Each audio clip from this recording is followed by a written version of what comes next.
Good evening, everyone. I'm going to bring the meeting of the Board of Finance for the Town of North Stonington to order at 7 o'clock on March 19th, 2025. I am Mike Anderson. I'm the chair. I'm here with Dan Smith, vice chair, Carl Johnston, Gary Anino, Sarah Nelson, Lou Gingerella. We have Amy Friend as our secretary and alternate, and Winona Burdine as an alternate as well. Second item up for agenda is for public comments, and happy to have anybody who wants to speak now. Please feel free to do so. I see we have several in the volunteer fire company here tonight in attendance. If anyone wants to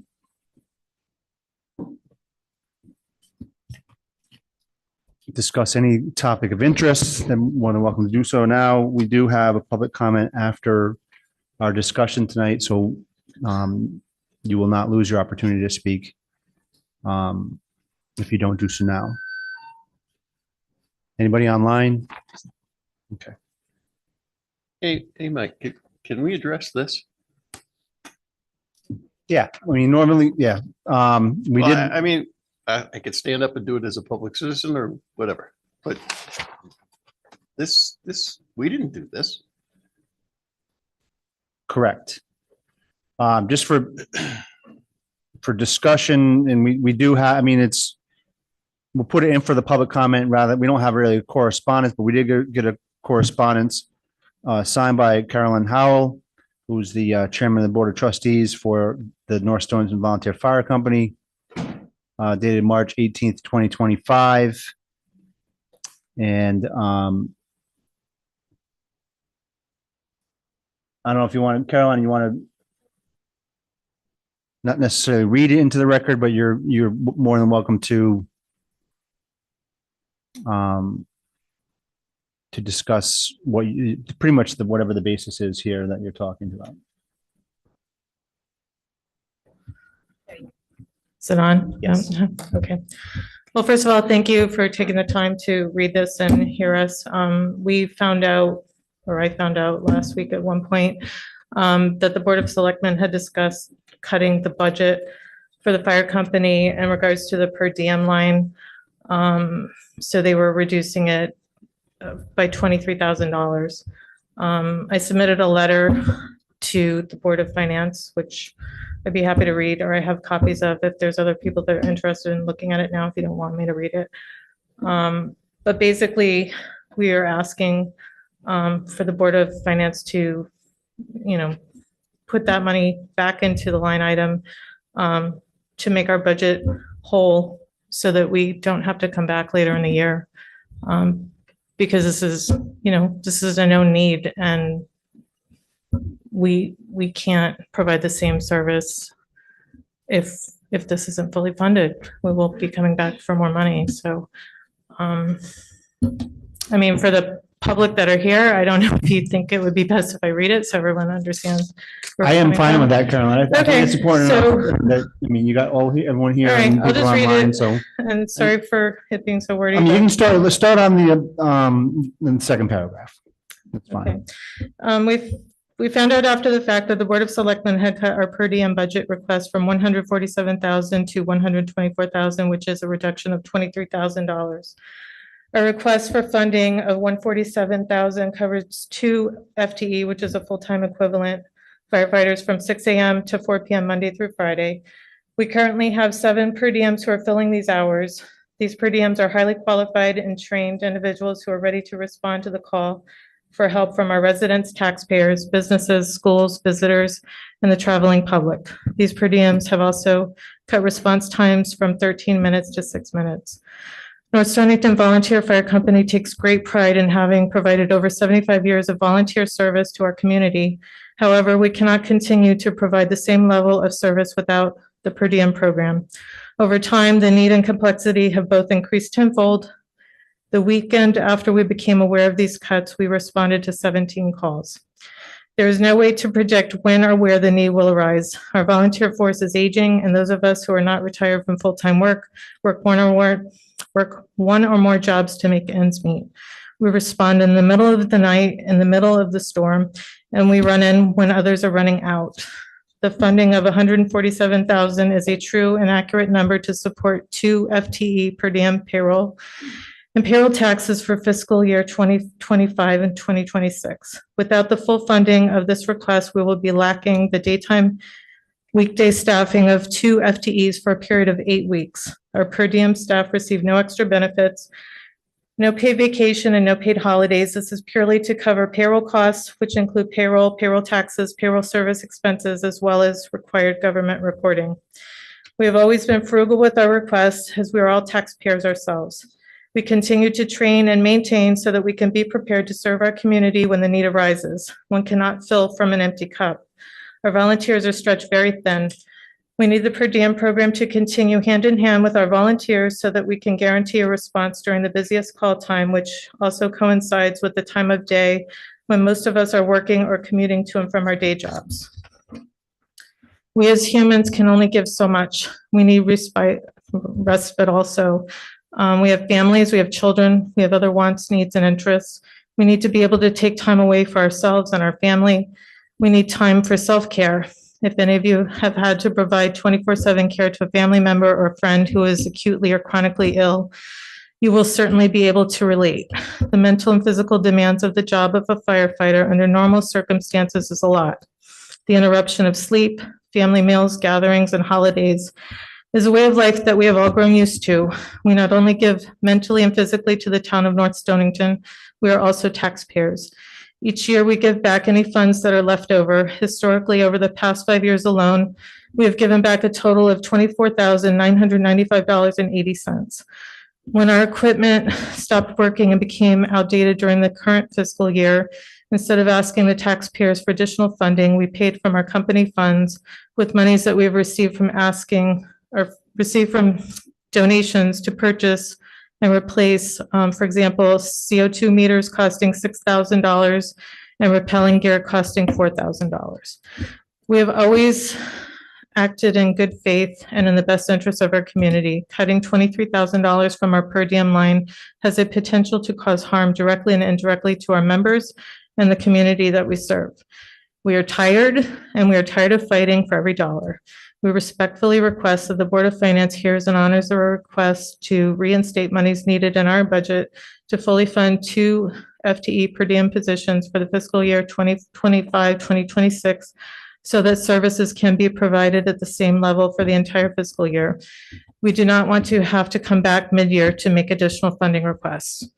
So this is being submitted at the request of the Board of Trustees and with the full support of the fire company. And I've also attached the breakdown of the givebacks that we've given over the past 5 years. So if you have any questions, the chief and the president are here, and also we have other firefighters that can answer those. So thank you. Thank you, Carolyn. Thank you to all the volunteer fire company members for being here and bringing this to our attention, and for all you do, obviously. Gary?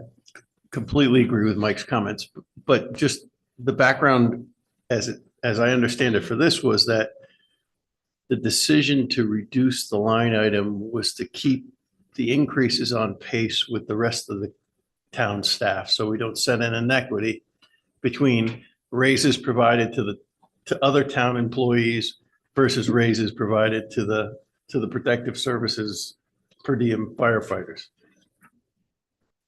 It wasn't done by direction of the Board of Finance. It was done during the budget bill by the Board of Select. All right. I'll just go with that. You're right. We did go on pace with roughly the 2.5% raises that the town typically goes with. You can give a 2.5% raise. They haven't had a raise in over 5 years. So that was the 2.5% raise for the 5% raise for the 5 years. But you can't just give an employee a raise of 2.5% and not pay the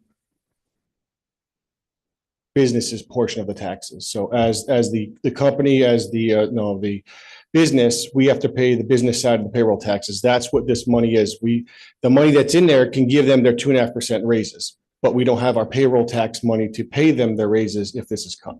So then we actually can't give them the raises. So as a business, you have to pay taxes if you pay somebody. So that the funds are being removed from the side of paying our taxes to pay them. I think we need to let the fire company and the board of selectmen figure this out because When, I guess, Chief, when, and you guys presented to us at the same time you presented to the Board of Correct. Selectmen. And I don't necessarily recall, and it's me, and I'm not saying you didn't bring it up, but all the factors that went into changing, because you're changing your budget for that line item. It was 110 approved for 2024, 2025, our present fiscal year. Right. And it did go up in the selectmen's budget, $14,000 to 124. Right. But you're saying that that's only for raises and not for whatever. All the payroll FUTA and taxes. SUTA and Medicare and. Correct. And Right. everything else. So when we did the presentation, we explained the 147 was the raises to cover the taxes and how over the last 5 years, we've been able to maintain the number without having to increase the budget. So the first year we put in for, obviously the program's been going for 5 years, going on 6, I think it is now. We put in for 2, we were reduced to 1. Then the second year, COVID money halfway through the year was given for 3 years. So we were able to halfway through the year start the program. It's when it was approved. So every year, if we have additional funds left over in the payroll account for the per diems, we've sent a request to the Board of Finance to keep that money in that account and cover it for the next year. So we ran out of the 3 years. Last year or current year is the first year the town absorbed both positions. And now this year, that additional COVID money for that 6 months runs out. We don't have that money anymore, that extra money that was sitting in the account we carried over. That's going to be gone at the end of this year. There'll be no longer any additional funds sitting in that account to carry over. This number is the factual number that you will need to pay the per diems and pay the payroll taxes for the per diems. Did you have, so the Board of Selectmen's budget has gone through, this is draft 4. And Bob, when did this funding come out? In draft 4, draft 2? Okay.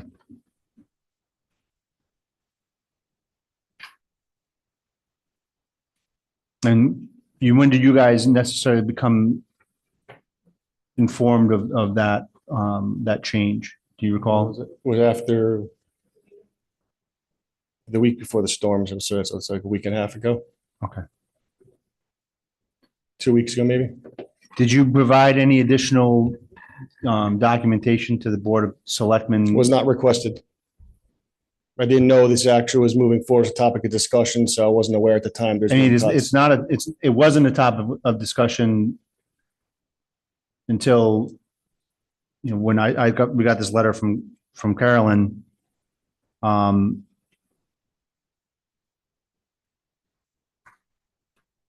It was, I think yesterday, Carolyn, or this morning that you emailed that? Yesterday, because March 18th. And it's neither here nor there. It's just a question of, they're going to make the decision on what needs to be in the budget, for whatever you're asking for, based upon whatever the facts are. Okay. So why don't, if you have a breakdown of what the exact costs are for the 2 per diem. I know there's 7 of them, but they're covering those 2 There's positions. 2 positions, right? Throughout the year. You have Right. 7 different guys that are covering that role. Right.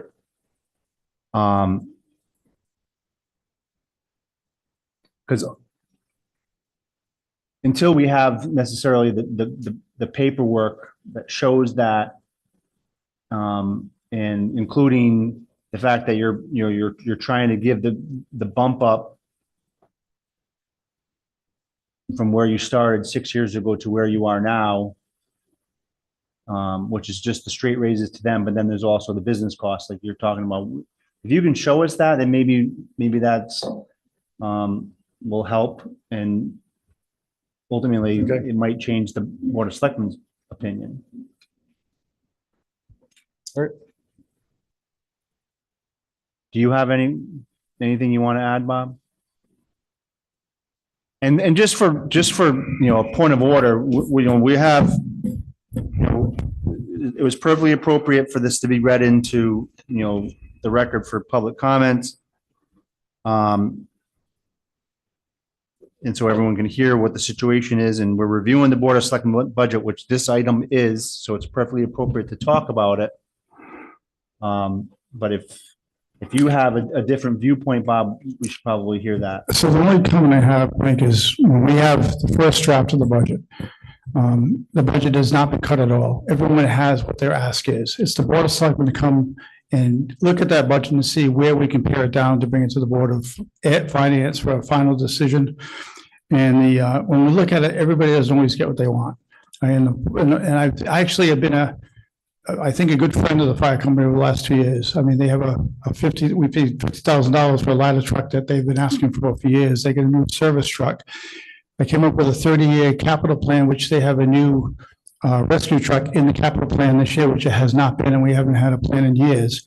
So I've bent over backwards trying to work with the fire company, and I think that we've done a pretty good job. Because I've cut this, and I apologize, I looked at the whole budget. I mean, there's other people that could come in and say, well, gee, the library can say, I cut them, and the given cause that I can cut them. And there's plenty of places we had to cut. That's our job, to come up with what we think is a reasonable budget to show to the Board of Finance. If the Board of Finance decides that you think we cut something you want to put back in, that's up to you guys. But I'm comfortable with the budget we gave. And I understand that it was $55,000 a person, and I don't know how they covered the fringe cost the first 3 or 4 years, but they covered out of, I guess, their own monies, correct? Is that what the chief just said? But we gave the raise from $55,000 to $62,000, which I went 2.5% for 4 years, which is what the town, basically town and highway guys had. I did not use fringe because we hadn't talked about fringe in the past. I know they presented it that way, but I had to cut the budget somewhere. And I can't, if I cut $1,000 here and $1,000 there, it's not going to make the needle move. And we had to make some tough decisions. I mean, if we want to look at the other places in the budget, I can't make up $23,000 if I put that back in unless I hurt somebody else. So I guess it's a matter of what the town has an appetite for. But I'm thinking with a new capital budget, which I think is very fair, with new trucks coming, 2 trucks every decade for the next 3 decades. And I think with the new service truck and the lights that we put on to the service truck and the ladder truck, I think those, and there's a new ladder truck in the 30-year capital coming up in about 4 or 5 years.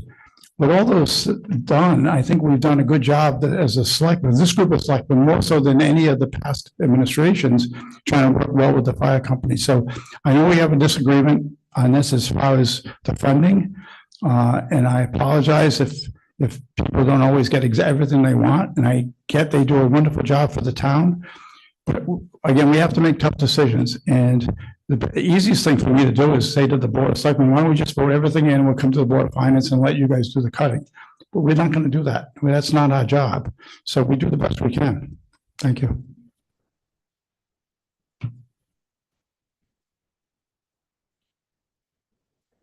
Yeah, please.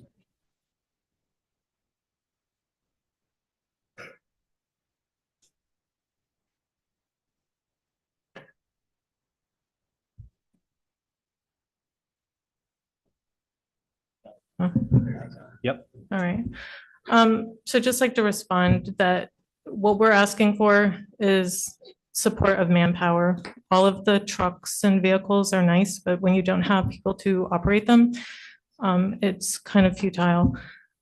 So it was my understanding that if a line in a budget was overspent, that whoever overspent that line item was responsible. I could be wrong. Maybe things have changed, but we just wanted it known now before the whole hearing goes through, with the public. So everyone here in the room and in the public understands fully, this is what we're asking for. We're not trying to hide anything. We're just being straight up. This is what we need. We don't have a lot of volunteers left. We've lost a couple have passed away over the few years. All of us are getting older. My father-in-law was a past chief. He's gone. There's lots of members that we had even at our 75th that aren't with us anymore. They've either moved out of the area, they've passed on. They're not able to do the job anymore. So, we're really struggling.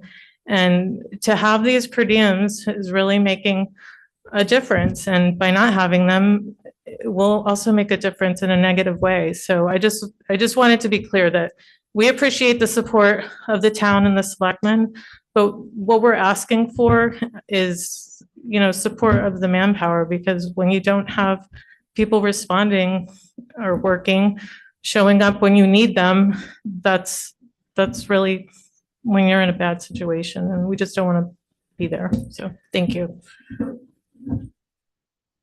Caroline, I think I would speak for everybody on this board, and I guess I can only speak for us, that the per diem firefighters, I've been on this board, it's just 8 years, my 8th year, maybe my ninth budget. And I believe that we needed the per diem firefighter, when you first brought it to us, and having two, thankfully the COVID funds allowed us to have that for years without having to burden all of us as taxpayers. But we understood the need for it, given that one person, I believe, has to, you need two to be able to drive a truck out of the bays, and that it is absolutely crucial to have, given the fact that this is a volunteer fire company and no one's really around during the daytime when everyone has jobs. I guess the question is, at 55,000 per that we've been working on for since the beginning, did that include the fringe that we're talking about here? And now we're going all the way up to, we're going up to 147 as the request, which is a 7.5% increase in that budget light item. So it's not insignificant. So I just would like to see, how you guys broke that down over the last several years when you're at 110 for two, compared to our, 140. How is it all 147 now? Kind of see those numbers to say we can't fund two at 124. We can only fund two at 147. I think you need to show that to us, and we have another, according to, our budget timeline, we're scheduled to meet Monday. I don't necessarily know if we're going to, because the Board of Ed is going to meet Monday, and we need to kind of hear from them.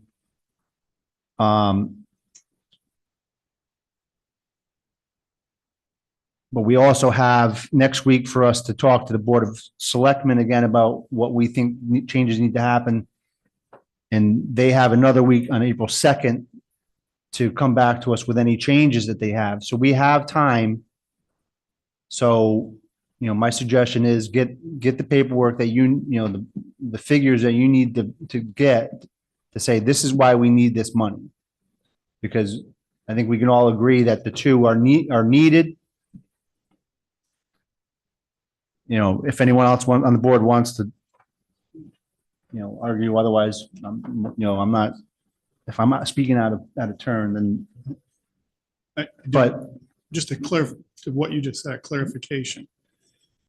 So what the ask now is that we provide basically a 2.5% raise, retroactive 3 years? Is that what I'm hearing?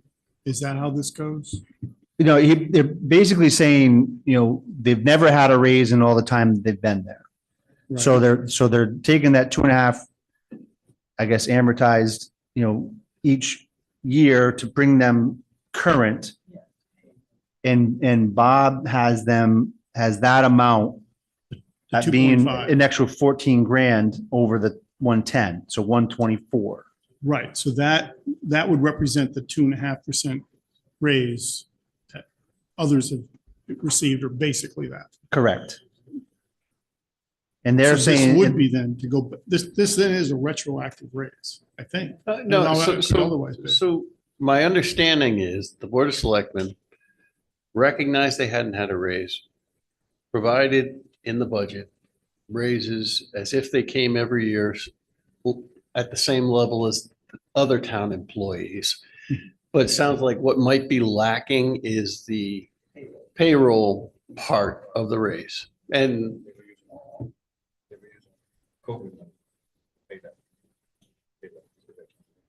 I guess that's the question, guys, is, we've had a $55,000, which in my mind has always been, this is the salary for one guy or one position, let's call it a position because there's multiple people filling that position. $55,000 for the second position. And if there's other costs to have those positions here in town, it's either covered by the 55,000 or covered in some other fashion that isn't part of this budget. So if, in my opinion, in my mind, it was 55,000 was all it took to cover these guys, each position.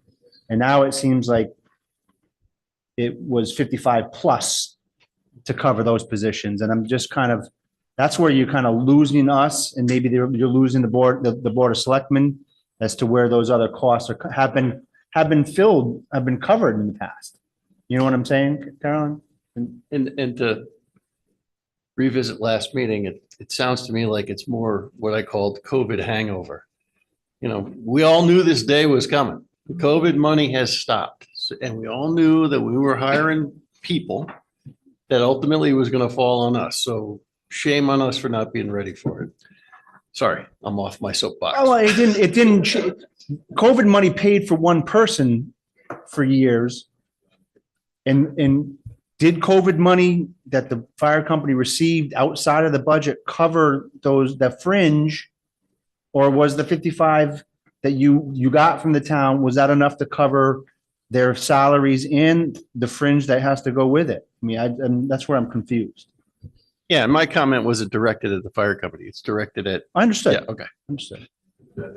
I think it was the timing of everything when they first started funding it and all of that, but we will be happy to give you everything you are asking for and come back again with that so that it's very clear and easy to understand. And Yeah, I think maybe part of it is like, when you funded it last year at 55 for two guys, how did that? well, we had funds left over from the prior year that the selectmen allowed us to keep in that line item. That's my understanding. And then, so we've used that. So now we're at a point where, it's carried over that one part of it. The rest we've turned back to the town. All right. So this money was always for that purpose. And now it's not there, to Gary's point, there is no more COVID Then money, which, then that's a good explanation. And Yeah. so just get us to that. And then we could say to have two fire department per DMP positions, it costs X. right. And this is what we just wanted it to be known that this is what it costs for what we have and to provide the service, and we need the service. We need the help. So thank you for your Oh, consideration. Quick question. Oh, go ahead. No, you go. So, thanks. So as I'm looking at the approved budget from last year was the Mhm. 110. We're looking at 124 now. That's what was put into the budget. just to be clear, how much did you spend? Have you spent so far, I guess, a projection through the end of the year for this line item? That I don't have with me. I could try to reach out to our bookkeeper or pull up our reports. I didn't bring that with me tonight. I Okay, was merely coming to appeal to the Board of Finance ahead of time that, this is a need that, we're asking to be met. And we just don't, while you're considering everything, we just wanted this to be a part of your thought process. but you're currently staffed at the level you're requesting? We currently have 2 FTE equivalents. Right. So Yes. that level's not changing. No, not right now, but in the future fiscal year, the way we want to fund it, with whatever increases there are, this is the amount that would be needed, or if it's not funded that way, then we would be short 8 weeks of, service basically for 2 FTEs. So basically, the money would run out at some point, and we don't want to have to come back and ask again, or if we do have to, because you tell us we have to, then at least it's known now. I don't want to come back and, have people say, well, we didn't budget properly. This is known, and we're coming to you now, telling you this is what our need is. And, when you're making these decisions about where you might have to cut, I mean, this is public safety we're talking about. I'm not talking about, this isn't like really a want, it's a need. And it's for a lot of different reasons. And we're not just asking for ourselves, we're asking for the public. I don't personally benefit from this. I'm not a firefighter. I've been married to a firefighter for over 30 years. His whole family is, it's 4 generations of firefighters. So this is where we come from, and we're all volunteers. We're just saying we're tired. Like, the town is growing. We need a department to support growth. We need equipment. We need people to run the equipment. And without that, you can't have it all. I mean, you can't grow and then expect the same group of people to provide the same level of service. It's just not humanly possible. That's all that we're trying to say here, is that, like, we're doing our best, but we don't want to, if there's a way to avoid a problem, we're trying to get ahead of it. We're trying to say, look, this is, like, we're busy. We're running all the time. And if you could hear, I mean, I'm not a firefighter, but every time they go to a call for fire EMS, our one response, I hear that alarm go off. I wake up, get woken up in the middle of the night. I know what the call is. I know where they're going. Karen, I mean, I don't want to take up more of your time. I I'm don't- just letting you know. You're preaching to the choir Yeah. as far as that's So, concerned. okay. I think everyone here and everyone who has ever been involved in running this government in one shape or form understands the sacrifice that you guys have. And it's not about that. It's about, questions of how has these 2 Mhm. positions been funded? Sure. How do we keep those positions as attractive Mhm. to the people that you want to fill the positions? Meaning you're asking for a little bit more money to pay those people, which is understandable. It's just, how does that all work out? Right. And you don't have to sell me on the 2. You have to sell me, how do we pay for the 2? That's fine. I will get together all of the information that you're looking for, and I will be back at your next meeting to present it to you.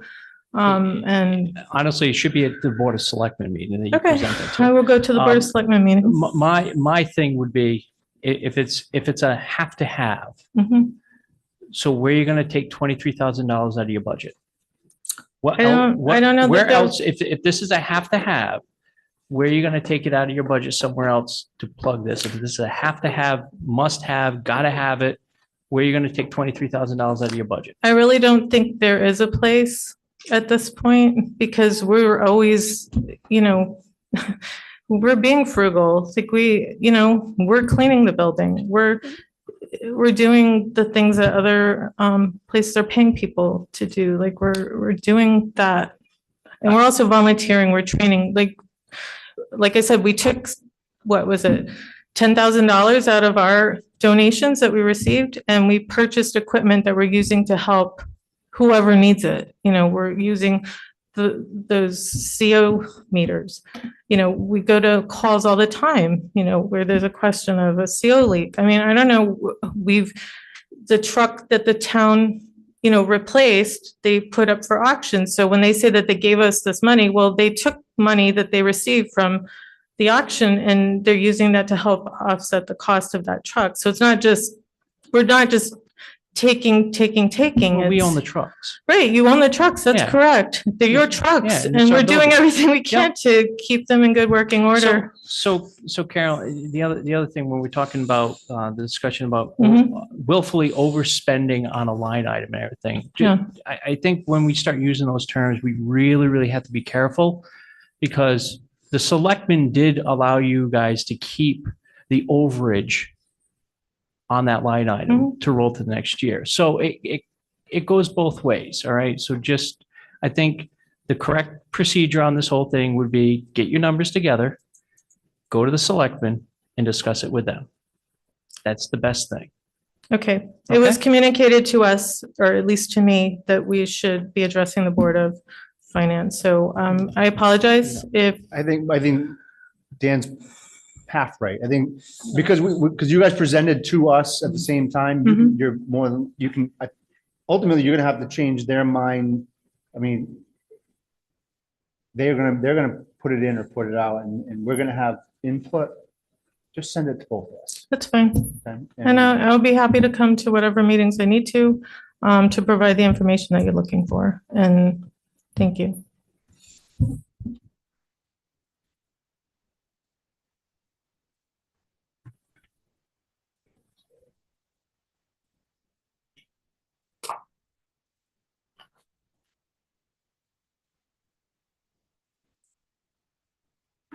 We're still partially in public comment, but we got into the budget too, so we're gonna be staying in the budget area 3 and 4. But there'll be public comment, available at the end of, near the end of the meeting.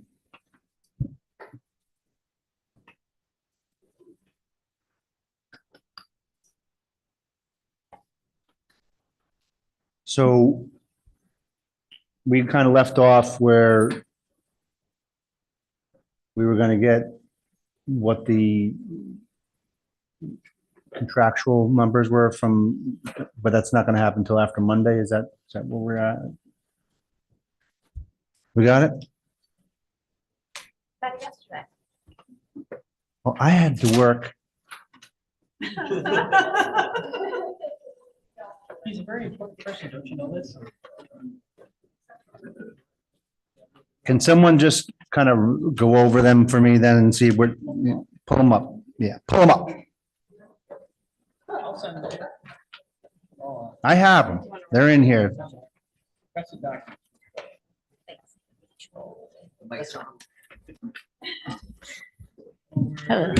Where's Lisa? Lisa, I forgot. I don't have my submission to you yet. Superman would crack. Can I still get you my quarterly submission?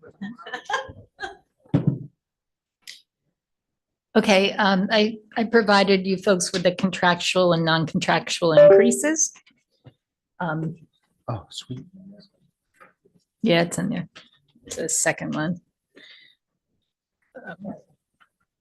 So at the top, you'll see is a group of a budget of $1.3 million in salaries that do not have a contractual increase, meaning that it isn't a certain rate.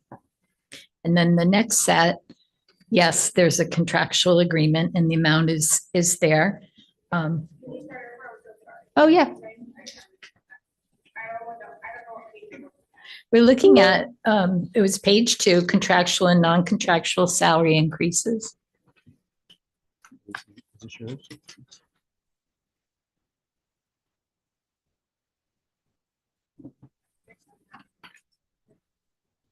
Number 2. Do you have any paper copies of this little thingy? Hmm?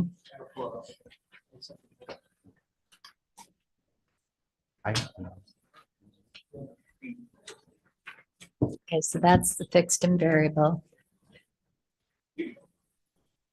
So go to the next page down. Yep. Please. Alrighty. That's the one, which is going to be a real eye chart. There you go. You're welcome. So you can see on the top left, it says increase contractual, no. And it lists the position, where it gets charged and the salaries that are in that particular group. So a total of 1.326 million are non-contractual, meaning that if we budgeted, you can see on the far right, the percentages for those positions, we can drop those percentages because they're not contractual. The next group, they are contractual and the increases are governed by the contract, and you can see them over to the right. And so that totals 9.4 million and a 4.8% increase, which is contractual. I think that was the question the other night. What was our contractual increase? And it was 4.8%. And then the very bottom, I just pulled out the couple of unusual items, being that the IT director position, I pulled it out because if you leave it in there, it skews it and you're looking at apples and oranges. So that's it, 4.8% contractual.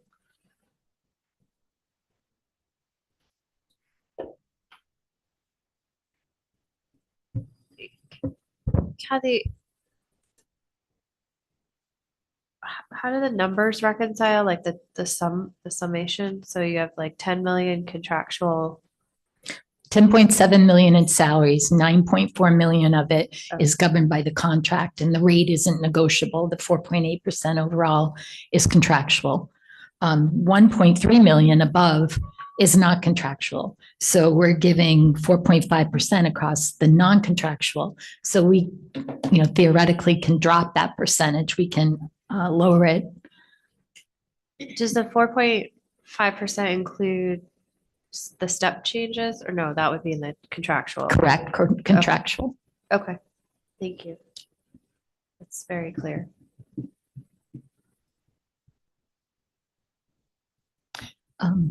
Any of the other things I sent that you'd like further explanation on?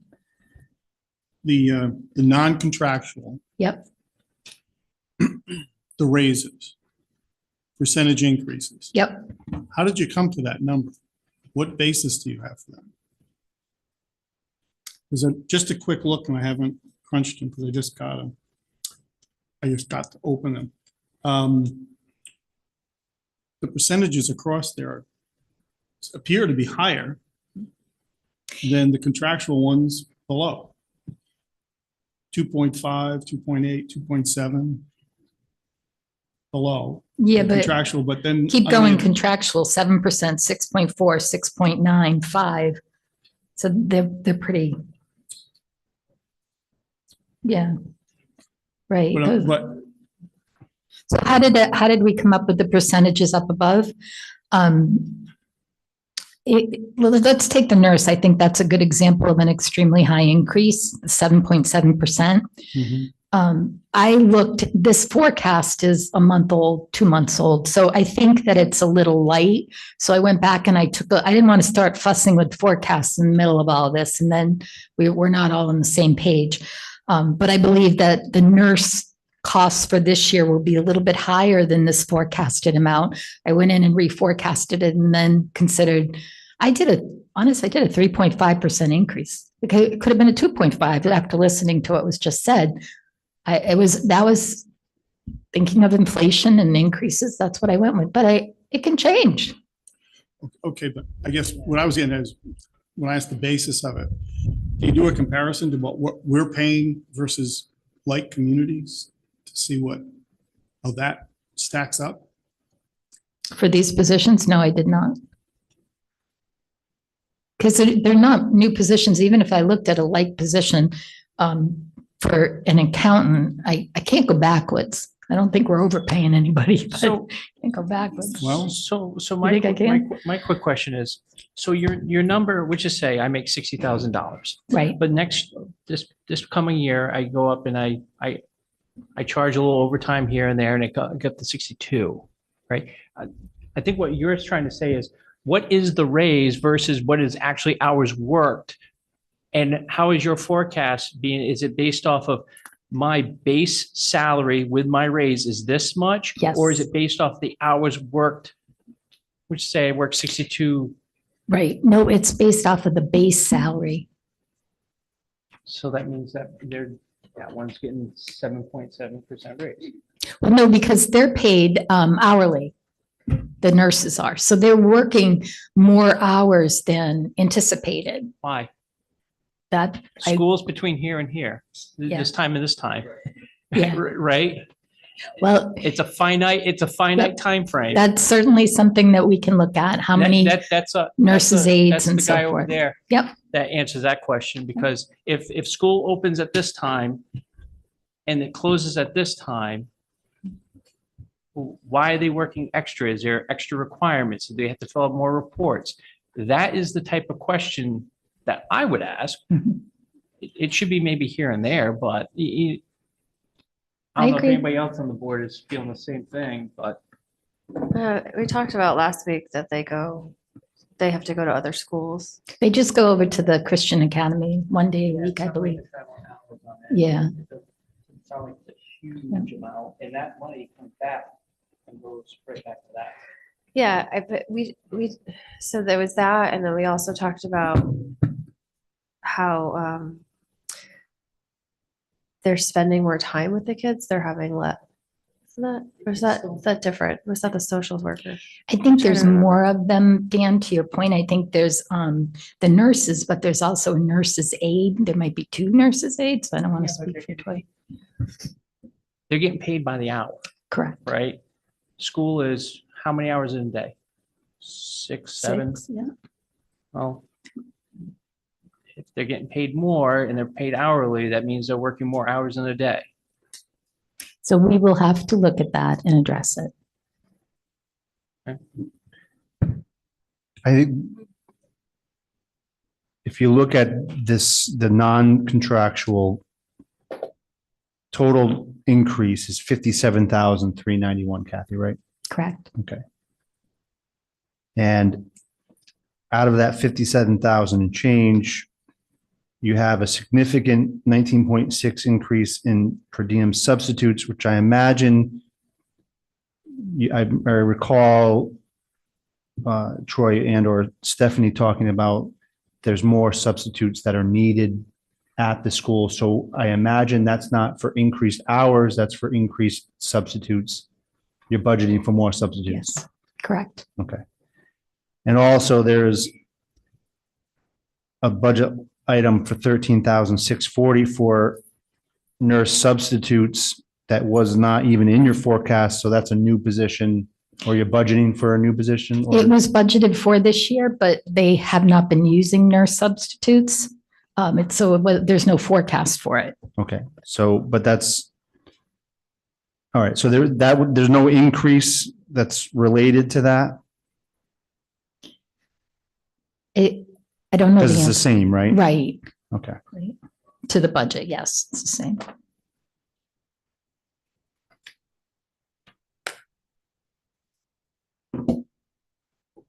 And between the per diem substitutes and the nurse substitutes, that's half of the increase. So, and I don't know if it's time, but when we get to enrollment, we're going to dance, Lou. But I mean, the 13,000 that's in there for, that's part of, that's included in the 57,000 that's on the bottom line Yeah. number though. Yes, Okay, so 30,000 out of that 57,000 are those two line items. correct. Yes. So I think that we have to keep that in mind as we're looking at this saying, you know, are these crazy numbers that were these non-contractual? You know, obviously, I think you're making decisions about per diem substitutes based upon the need for them.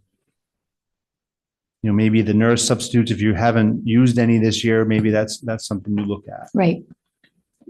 Okay. So just to be clear, we have 4 full-time nurses. No, I don't know the answer to that. I see high school nurse, middle school nurse, elementary school nurse, and a health room aide. Okay, so high school, middle school is split. It's just a salary. You split it between the middle school and the high school. So it's one person. Why do we do that?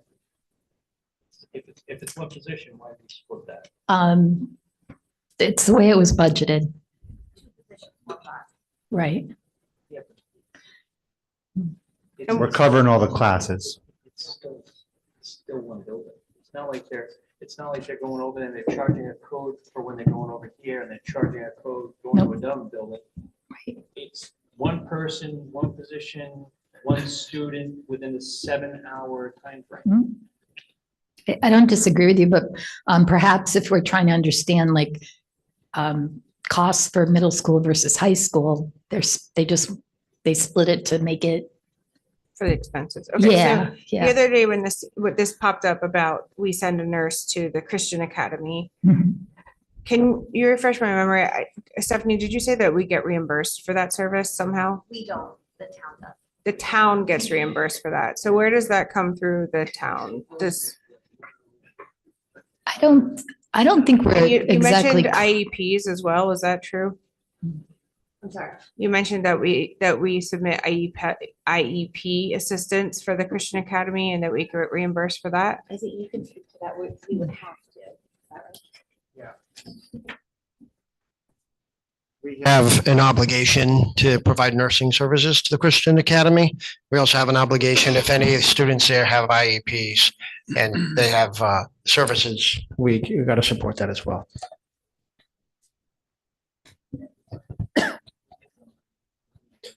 Regarding the middle school, high school, Kathy was answering that question. There are several positions that are split like that. If you look at like the library media specialist at Wheeler, half the salary is in the middle school budget and half is in the high school. And it's how we've typically budgeted for years here, where we split that. And when we report our budget to the state, I believe it's easier to do it that way and say, here's our middle school expenses, here's our high school expenses. I think, and I wouldn't have thought about it if we hadn't had some of the comments at the last couple of meetings, but I think, aren't we also required, if any of the homeschooling students also require like special services for certain learning? I think we're also required. I don't know if any are taking advantage of it, but I'd have to check on that to be sure. I don't believe that we're obligated to I thought that was a serve state thing. homeschool I thought it was students that also way, sports. but I could double check on Couple that. things. I'd like to double check before I give a solid answer on that. I would like though to get back to what I asked earlier, and that is, where did the percentage increases come from on the non-contract positions? 3.5%. So typically, we've been budgeting for the last few years, like 3% increase on the people who are not in a union.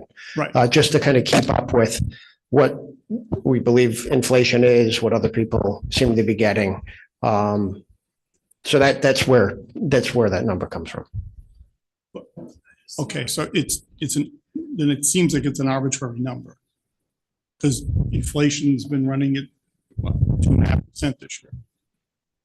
When we look at some government payments and how much they went up, it's about when it went up. And yet we're looking in consistently 3-4%. Yeah, so I mean, we I yeah, mean, if you did a study and you said, all right, this position is below the market, right, I can understand that. yes. But with absent But that, some of those we have looked at that, like the facilities director, for example, and that's why it's a little bit higher. But some of the other ones, it's really, honestly, it's just like, we just budgeted the 3%. We kind of go along with what are the other contracts, Mhm. the union contracts, what are they getting? What are the administrators getting? What are the teachers getting? And we try to just do that. So I think there's some confusion here though, because I think when we're looking at this 25 forecast, that's not what was in the budget for the 25 year, correct? Correct. This is the 25 year expected quote unquote salary, which they're not salary, they're hourly, plus what that's their actual work forecasted for the full year. The summer salary. Most of these people, she said, are hourly, these non-contractual. Correct? The nurses, yes. The nurse, the bigger. But the rest of the central office are, It's salary. Salary. It's all salary. It's all salary. Right. Right. It's salary. but all salary. So then these increases were just picked, as you're saying then, is what it seems. So is, Okay, is so the that- point of this conversation just to request that the Board of Ed have a like philosophical approach to how they're giving the increases? I think it needs to be substantiated. I Yeah. mean, it's just, why didn't you pick four? Why didn't you pick two? I mean, when it's above what we've been seeing right now for payments, for other inflation adjusted things, they're pretty much across the board higher. So, and it does get back to what I said the earlier meeting, well, that's an increase in spending as a percentage of the budget. So it reflects an investment in that area as opposed to others. And so I would just like to see some substantiation to why we did that, why we went up that much I in don't, that area. I'm not disagreeing with you. I'm just trying to make sure I'm following the thread. So I think the request is to have like some sort of formulated, to steal Amy's word, approach and understand why. And the total amount we're talking about is 4.5%, 57,000. Like that's where the wiggle room is, right? That's what, okay. And that was 100% me. And the way I looked at it was I looked at the contractual increases, 3.8, 5, 4.2, 4, 3.6, 3.6. And I said, 3.5 sounds like right in the middle. I could have gone 2.5. I could have gone 4.5, but I didn't. I said 3.5. That was the logic. I looked at the contractual amounts and said, if there's a secretary at the high school who is non-contractual, and they know that everybody around them is getting a 5% increase, and I give them a 2.5% increase, not me, because I don't do it. They're going to talk about it. People talk. So I tried to keep it in the same ballpark as the contractual agreement. That was my logic. Unfortunately, you're put in a bad position when you're trying to forecast that because, like you said, you want to kind of equal everybody out. But when it comes to performance, well, you're going to have some people high, some people low. It's kind of hard to do that. But with the Board of Ed budget, when you forecast those numbers and they become baked in for the next year and then the next year, and you're basing a budget off that, it gets, I would say, throws out the feeling that it's a padded budget because you're basing it off of not a true number of this person gets this much, this person gets this much, and all the way down. It's, well, I just kind of equitably just gone across the board at 3.5% or picked an arbitrary number. Well, I mean, I don't know that it's arbitrary. When you're looking at the contracted, 4.8 is the average. 3.5 seems pretty reasonable. Now, is it vanilla spread? Yeah, it is. Yeah. Because I don't know how people perform. I'm not giving them their the review. But if you're saying it should have been 2.5, we can go back and calculate it at 2.5. Well, just to be clear, the sheet that you gave us, it's a 4.5%. Overall, yeah. But again, that more than half of it is per diem substitutes and per diem nurses. So take that out and what is it? I don't have a clear understanding about why we need that level. That's not for us to eat. Mike, That's more of a management issue, not for us to do. Right. and what kind of controls you have on that to make that so that doesn't go up as much as it has. Again, I don't think that's a finance board issue. That's a Board of Education, why we need that level of increase. So I don't know, did you get the additional requested documents, the PDF with all the fixed and variable charges for? Did not, all right. It's on the same email string. It's on the same, it's the same It's further document. down. Yeah. If you scroll up, it's the first page. Oh, Sorry, not back. the first Right. one. There you go. Okay, so I'm looking at this and I see fixed charges, right? And I see utility, electrical and gas being the fixed.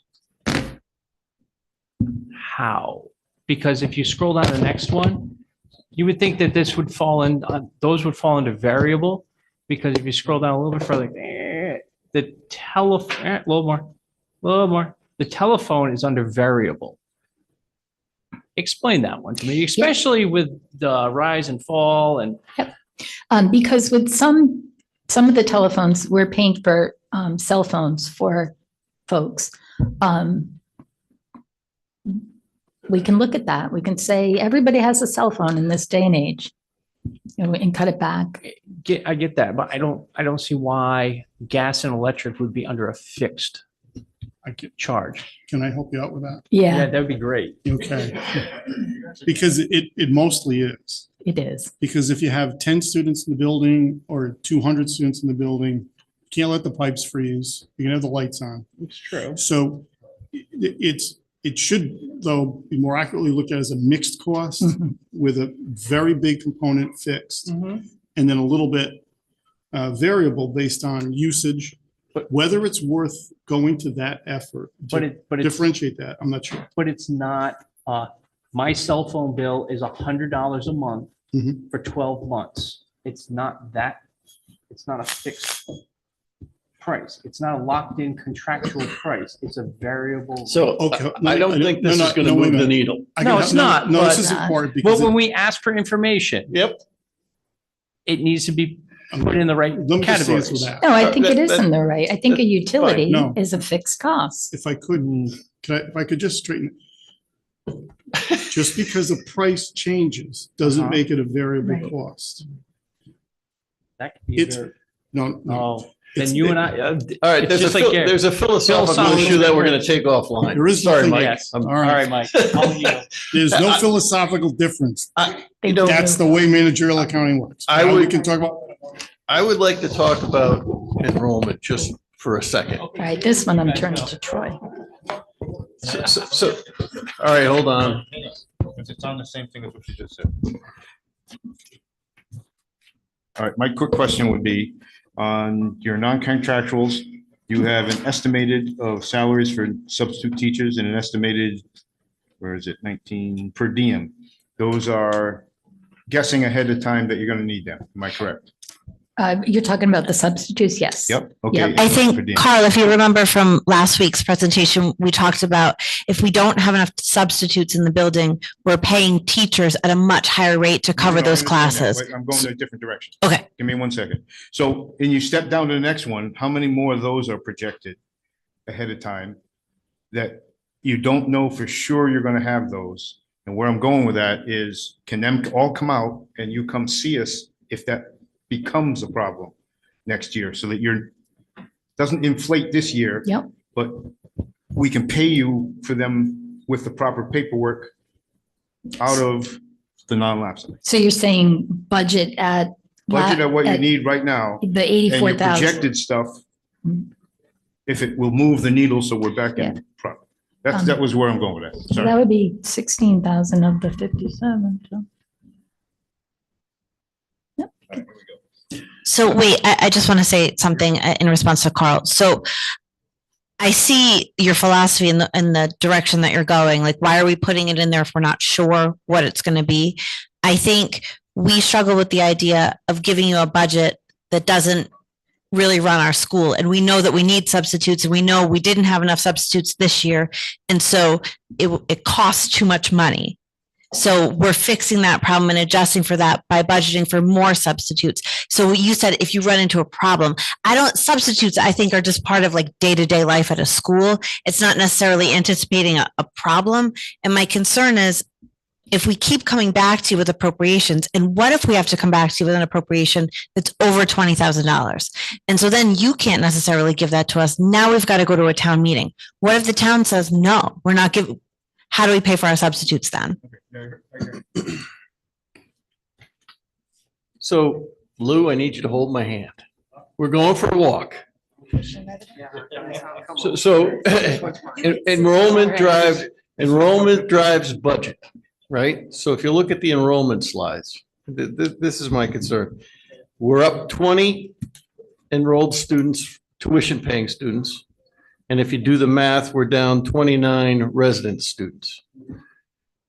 So we know that the tuition is set at a rate to attract students to this school district because they're coming at no additional cost. But, and this is where you need to hold on. If we didn't have the 35 tuition students and we lost 29 resident students, our enrollment's down about 10%. That would move the needle on everything. So we have to ask, are we charging the right level for the tuition? Because if the tuition, on a straight enrollment basis, if the tuition people are paying a rate to attract them, not necessarily the fully burdened cost, are we keeping our enrollment up at the cost of the taxpayer? Okay, I guess the way I would approach the answer to that, using 24 students, because it'll be nice and easy, because there's 12 grades. If we drop 24 students for September of next year, 2 students a grade, miraculously, it all happened spread out over 12 grades. I would argue the costs wouldn't change hardly at all because you'd still have the same number of teachers. You'd still have the same number of parents. Everything would, the only things that would change in the true variable costs are the consumables that the students use. The paper, maybe the usage of computer licensing rights, that kind of thing. Very small dollar amount. Yeah, but Lou, Go ahead. so this is where I question that because so if there are 12 students that are tuition based and it costs $20,000 to educate a student from North Stonington, and we're getting $12,000 from a student from Voluntown. You guys have to excuse me, hold on, because I'm not speaking well from a head injury, so I'm speaking slow. But I'll get it out. Okay, so so going with the narrative of basically what we've been given from the Board of Ed, the scope of the financials and the enrollment, it would occur to me that financially speaking, to maintain a financially fiscal and healthy school, they're not charging enough for the services that they're providing. So because they're not charging enough, and they should be charging more because it is like a private school, they offer incredible services, individualized education to students, and they're making a way to provide for every student's needs. So why is it that the North Stonington taxpayer is subsidizing that difference? Which, if you figure out those numbers could fill that shortfall in their budget. So,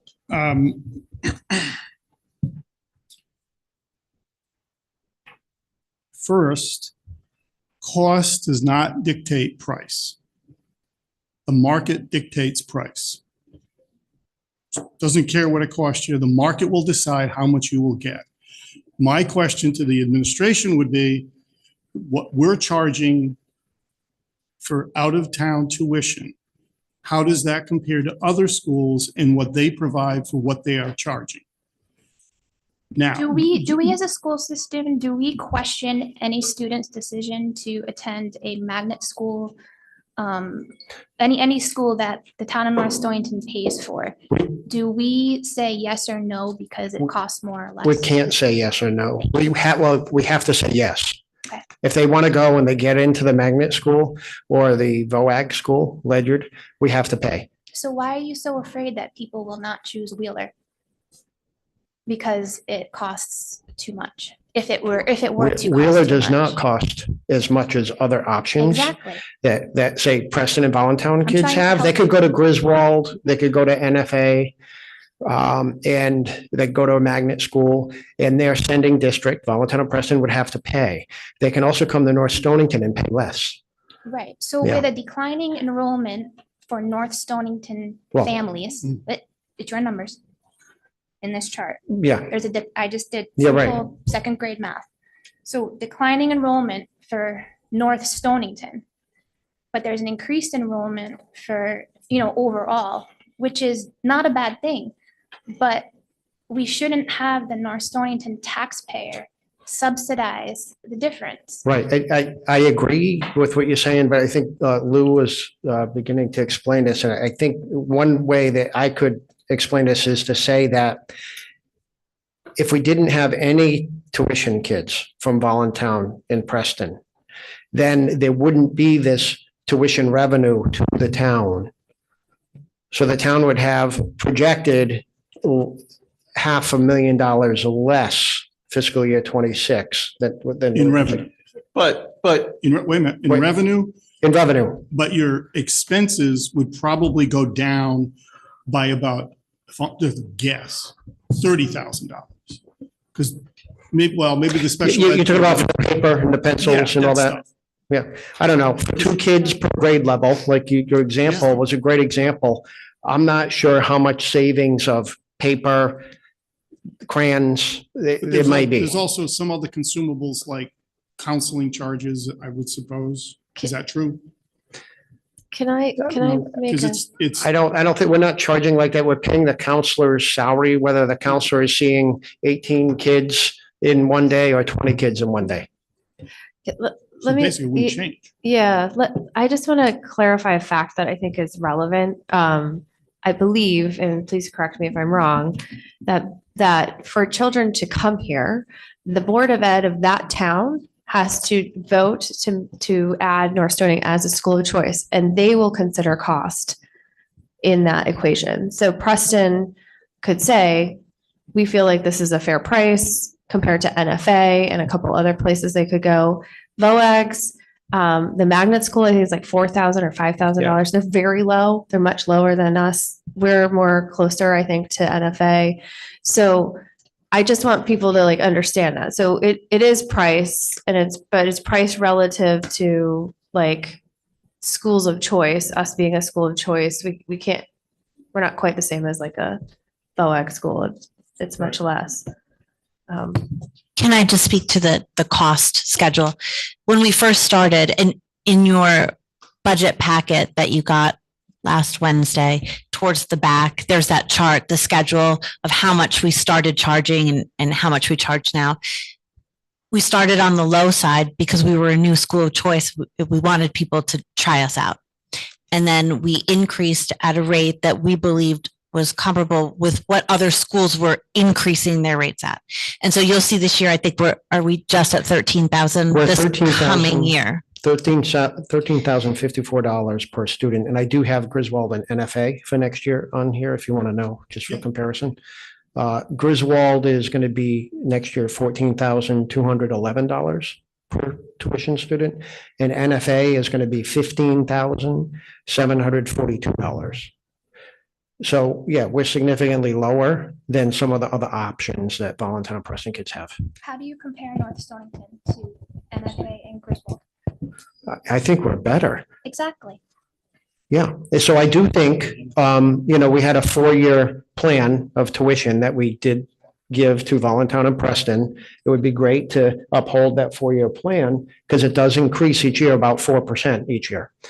And so this current year, I believe it was $12,674 per kid. So now we're going to be just over 13,000 for next year. And then it goes up again the following year. And then I would think the board might want to then take another look at it and look at what the other sending other options are and say, all right, we're going to increase it because we think kids will still choose here. I think a lot of it depends on what the kid is looking for. And kids from Preston and Volantown, they're from small, close-knit communities, and they want something similar to that. And we offer that. So do we know how many students have the option of going to all those different schools? What percentage are we getting? Well, first of all, they had the option to apply. We don't have to accept them. Right, so it's just because if they choose us, that means they're choosing to fill out our application and go through the process, and we don't accept every student that applies.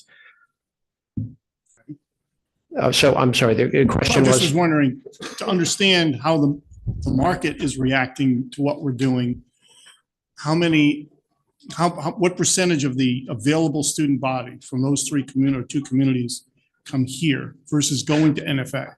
Do we know? Would we know? yeah, I believe we're at next year projected to have about 15 kids from one town and 10 from or actually, is it? No, 15 and 20. Breakdown from the towns. I can't remember which is which, but the thing is, it's the kids applying and coming here. It would be good. It's a good question to figure out what percentage of the Volantown kids going into ninth grade, or where are they going, and what percentage are coming here, right? And the same with Preston kids. That's be a good stat to figure out. Because if we're getting 90%, maybe we are too low. Right? But Right, but the thing is, it's about the kids and where they want to go, and if they get in, it's not that the school district doesn't put a quota on, all right, we can only send so many kids to North Stonington or so many kids to NFA. If the kids want to go there and they get in, the towns are paying. But my point is, if we're getting all of them, that must mean we're really desirable. Right, And yes. maybe then we're worth it. Right, and we could raise up our rate, yeah. I mean, part of, you got to think also, to Troy's point, at one point, we had to convince Volantown and we had to convince Preston to make us a school of choice. And so if we're not going to be a fiscally attractive district to them as a town, they wouldn't have done it. And they And can at this- opt out, Mike, at any time. Yeah. And They don't have to pick us. And they don't have to pick us. And I can tell you, being from Volantown, and there was one girl from my class that went to Wheeler because it was a school of choice back then. And we're talking 1985. Wow. Not 65, Lou. You had a one room schoolhouse. Everyone went to NFA. No one even went to Griswold back then. You went to NFA or you went to Norwich Tech. Some kids went to Killingley if you had a VOAG program, but most of them Norwich Tech or NFA. And over the years, Griswold really changed their school system and did a lot of great improvements. And a lot of kids started going, now half the kids go to Griswold and half, NFA had their rough period and they seem to be bouncing back. But we have a very attractive option. We have contractual obligations right now a lot of this is moot until we have an ability to renegotiate with the schools with regard to whatever they're going to be paying for the next 4 years and what have you. And we still going to have to be, an attractive choice to those townspeople. And they're going to be, they're voting for the people that are going to make those decisions. So, and it's not easy. I have family members that one kid goes to Griswold, one goes here. And it makes it very difficult for them as a family because both want to play sports and, and having two kids in separate spots, so we have to be an attractive option for them in a lot of ways. And right now, I think we're kind of stuck where we are contractually. But I think we have plenty to offer. I completely understand that. My problem is we're presenting, or we could present to the town a 6.4 increase in the budget when we're increasing students, which means increasing aides because the teachers can't do all of this on their own. And it just makes you wonder that back in 2016, when we were first a school of distinction, it was because of our amazing administrators, it was because of our teachers, and most importantly, and all the school staff. Like, we didn't have all of the things that we've added over the past, 9 years. So I'm trying to help you have a budget that we can sustain, because if we keep adding, we're not going to be able to sustain this year after year. And it's the teachers that make this school and the kids and everything work. So we have to figure out something else other than asking the town of North Stonington taxpayer to subsidize what other towns should be paying. And those are very valid points, Amy. I just, on that topic, just so we, and this is a question, because I want to make sure that your point is well taken or clarified in a way. So in the last 2 years, and particularly last year, we added a position for a behavioralist. CBA. Right.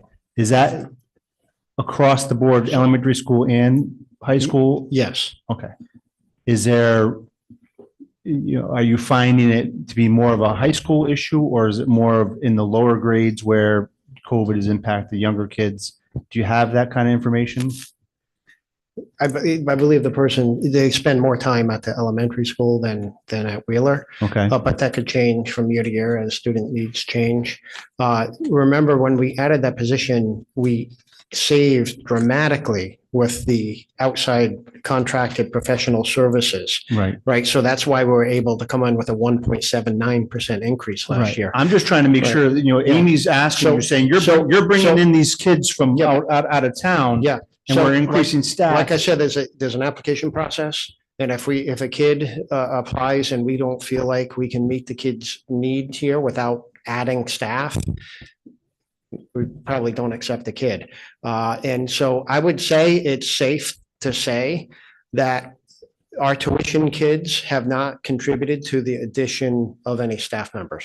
Okay. If we just take a historical look back at when we started this program and how we chose the number of 40 as the total number of kids that we would want to have in this program at any time, that I believe was Peter Nero's estimate of how many kids our school could absorb, because enrollment goes up and down, right? Based on how many kids go into kindergarten that year and how many kids graduate. So he came up with that number of 40, thinking that our high school could absorb 40 additional kids without having to add staff. Now, of course, that doesn't speak to someone who might require an extra service, but of course, we know that we're charging them differently. If you go to your budget narrative that we handed out last week, and you look in the first, it's the first chart in the appendix section, it's a look back to fiscal year 2021 of staffing, and that's broken out by position, so regular ed, special ed. And you'll notice that the positions that have been added are the ones that we spent a lot of time talking about together. So that's that. It's in here as a social worker position. And I know I think I was a little confusing last week when I was like, no, it's not. We didn't add a social worker. We added a counselor, but we added a mental health professional that we spoke about. We've had some ups and downs in our paras. We added that BCBA, and those RBTs that you see added, you see the para number drop. And then we added the athletic director last year. So that corresponds with the beginning of this tuitioning in school of choice program. So I think it's important to note that I know it sounds wild and we sort of talk in circles around it, but this program, I like the way Lou said it, doesn't cost us anything but consumables. These are services that we're offering our students. These are classes that we are offering our students. And we have the room to absorb we believe, up to 40 of these students at a time without changing that. And this chart would show you that as this program is now fully realized, we have not added any staff. Now, I know Gary might say, well, your enrollment's dropped. And so maybe you would take, you might get rid of If we staff. augmented with tuition kids, if we took that net, we have 10% fungible.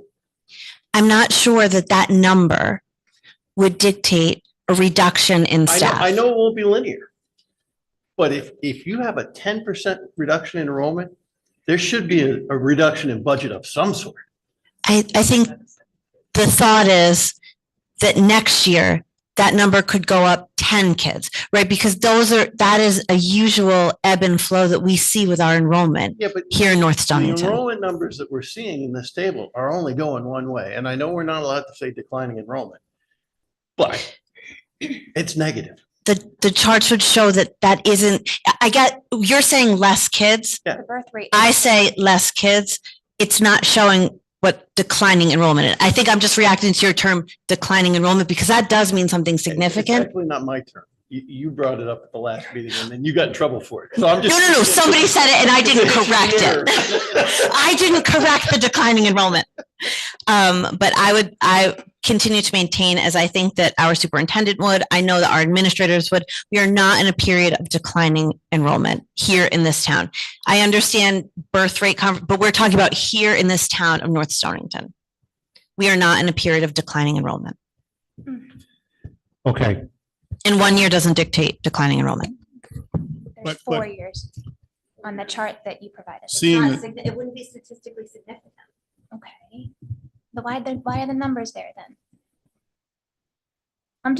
These are numbers that are in front of us. that Sure, we're the numbers, I'm not saying that the numbers that you're looking at aren't true.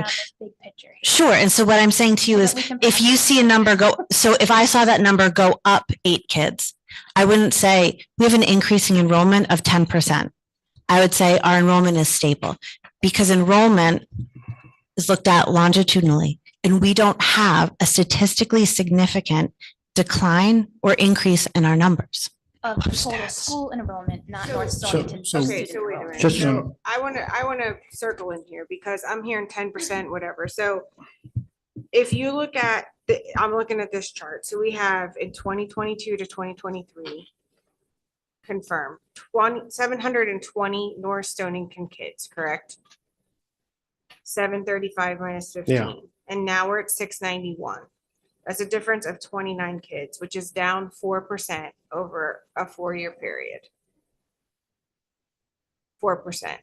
Yeah. So that is not statistically significant, I agree, but that is down every year to the tune of about 3.9% year over year. And So- where I came up with 10 was if we chose to not have tuition paying kids, which are getting an enhanced rate to attend our system, you would add 20 to 29, you get 64 kids, right?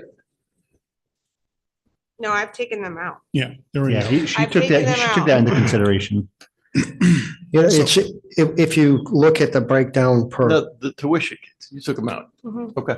Yeah. to so- support what Stephanie's saying about it fluctuates, I mean, the graduating class this year, 9th grade, 12th grade is 59 kids. It's a relatively large class for us. We do have a class of 44 in kindergarten. That's the lowest, but like grade 3 is 57. I mean, we really don't know for sure the kindergarten class coming in next year because not all of them attend pre-K. We Okay, estimated so- it. And Troy, we do have birth records in town. It's like a legal thing to have. So we Right. can look at this, but okay. Yeah. but We can argue about this until everyone is blue in the face. The numbers speak for themselves. The enrollment numbers have decreased year over year. It's not 10%, it's 4%. It is what it is. So that we just have to let this go and agree that the numbers are going down because there's just no other way to cut this. It is what it is. Which only reinforces the idea that we need to be, I use the word proactive, but it works, in talking to the other communities to send their students here. If we've got this trend, which I don't think, there aren't enough data points, but that's okay. We are better off today having tuition paying students here than were if they were not here. How this might change based on the number of students that are here would be a strategic decision to the Board of Education and say, you know, maybe we shouldn't have, how many, we have in elementary school, 2 classes of each grade. Is that true? 3. 3, okay? Maybe there should be 2. Now, that's not for us, that's an education, you know, that's way past us. But if you want to talk about how you might save significant dollars, it would be with that kind of a fundamental change in the way the school is structured. You now have 2 second grades instead of 3. So the classes, instead of having 18 kids, have 24. Now you got twice. Once as many again, Lou, parents. you are now the liaison to the Board of Education from the Board of But Finance. that's the only way- These are very good points. It's the only way it changes. Yeah, it's the only way it changes because we built the school to absorb whatever increase in population might happen. And this could just be a nice temporary lull, or it could be something that continues like the rest of the country with the number of kids going down. Yeah, So, who knows? Okay. there are statistics that are brought out by the state, and our buildings were dictated by those numbers of students that are predicted to be in your school system, and we had to build our schools based upon those actual statistical models. You know, you can say we want to build it for, you know, 50% more people, but the state doesn't let you do that and still take their money. But I just want to bring it back because we will be here again for a very, very, very long time. And thank you to Kathy and the central office for getting us more data. You know, looking at this chart that we started with the non-contractual numbers and the contractual numbers, and then you include reductions from the IT director and the IT director, that's not that wasn't a contractual, that was in that top central office area, right? Yes, correct. But the custodial extra position that was reduced, that would be in the lower half? Correct. Okay. I think to help facilitate how we're going to move forward with, you know, considering your budget. Because for as long as I've done this, it's you guys have your contractual increases that we can't do anything about. And then there's a discussion about whatever is above that. It's always a small number. I don't know if I can figure that finite conversation out with this chart that you've given me, other than we have a 4.8% increase in the contractual side. So your budget increase is somewhere around $997,000, right? So half of that is contractual increases. Well, 4.8.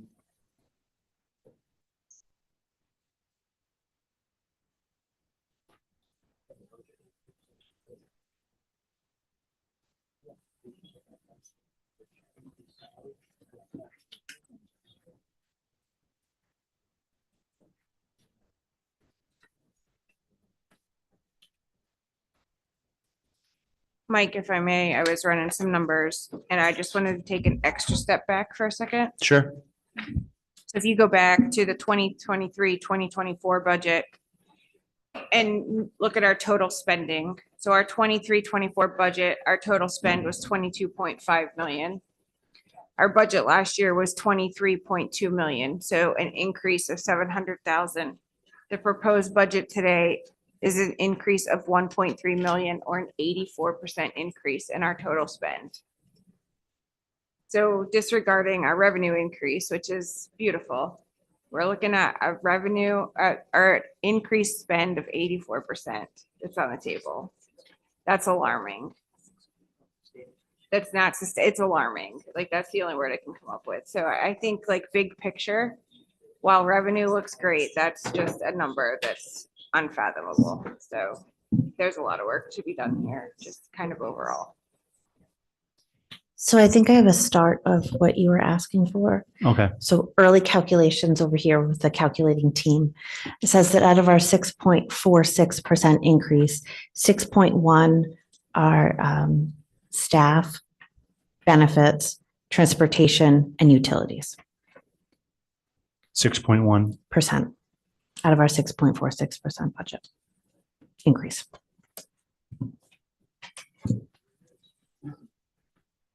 And I think that's what Gary was sort of talking about earlier this week, was that he's sort of we're looking for something significant. It's much more significant than just those things that we can, move $10,000, $20,000. It's a much. I realize that, but I think there needs to be a clarification between contractual increases that we don't have control over to increases that you have some control over. Right? Sure. I mean, I think that we have You have control over. 4.8% of contractual increases minus the 33,000 for the custodian, so roughly 400,000 of your total increase. But that's only their salary, it's not their benefits. So if I have an employee, right, I've got their benefit costs as well. Right. It also gets back to the level of staffing. That's, even though there's a contractual increase, the level of staffing can be adjusted. Right. And, that's I guess maybe the elephant in the room. If you want to look back several years to the chart you gave us, you're up 5 positions from that time. And some of the ones that you added were much more expensive positions than the ones that got rid of. So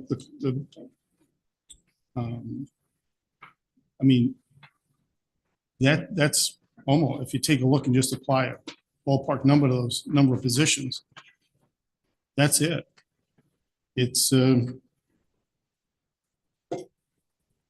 that's what puts you in the position you're in right now by adding positions, some of which you did last year, but when you compare it to a couple of years ago. I think if you look at that bottom number, 140.5 to 144.1. It's not really that. If I could just clarify that too, because you take out the information technology position. And I know we're saving money doing this, but you outsourced those requirements, so they're on a different line now. So you really didn't eliminate, the majority of that cost is still with us, but it's just in an outsourced line. The majority of that piece is gone. Right. So it was, I think we're down about half, right? We're getting it for half the cost, and then we don't have benefits to pay associated with that. Not being able to split people, it's 140, by my count, to 145. So you've added 5, basically you've added 5 positions. And then I think that we've talked about those positions and the why. And I hope that I showed you the other night why those positions are important. So that extra mental health professional, that BCBA, to not outsource that cost. I'm not the one that's going to say where you've got to look and who. Oh, sure. We'll all do I'm that telling for you sure. is And I think that's how you why- find yourself in this position. Right. Because of that. Sustainability is really something that we have to be careful with, I think, as we look at the growing needs of our school and how do we meet the needs of the kids and doing that in a sustainable way. 1,000%. I think that now, like you said, we sort of look to you for what's that number that you need us to be at. We'll have a conversation. We'll come back to you with what that would look like for our our town.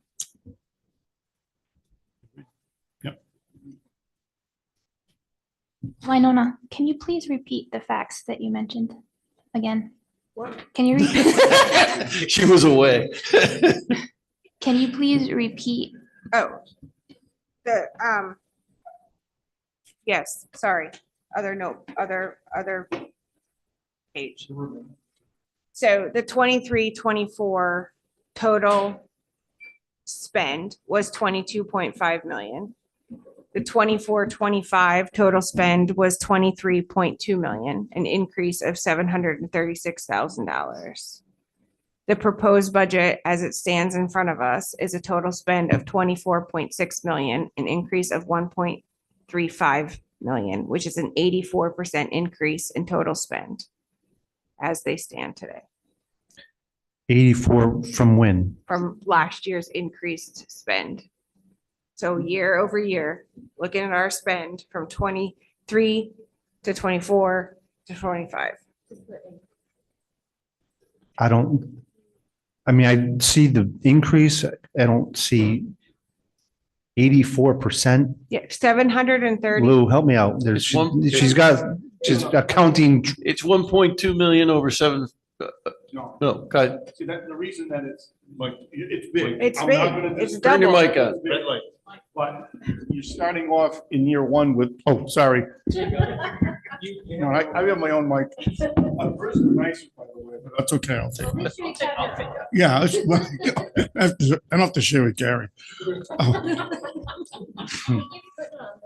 It's because we start in 23 and 24 at zero. That's the baseline. So that's why you've got that big percentage. Not really. You're But- going from 730 to 1.3. Right, but it's on a 3-year average.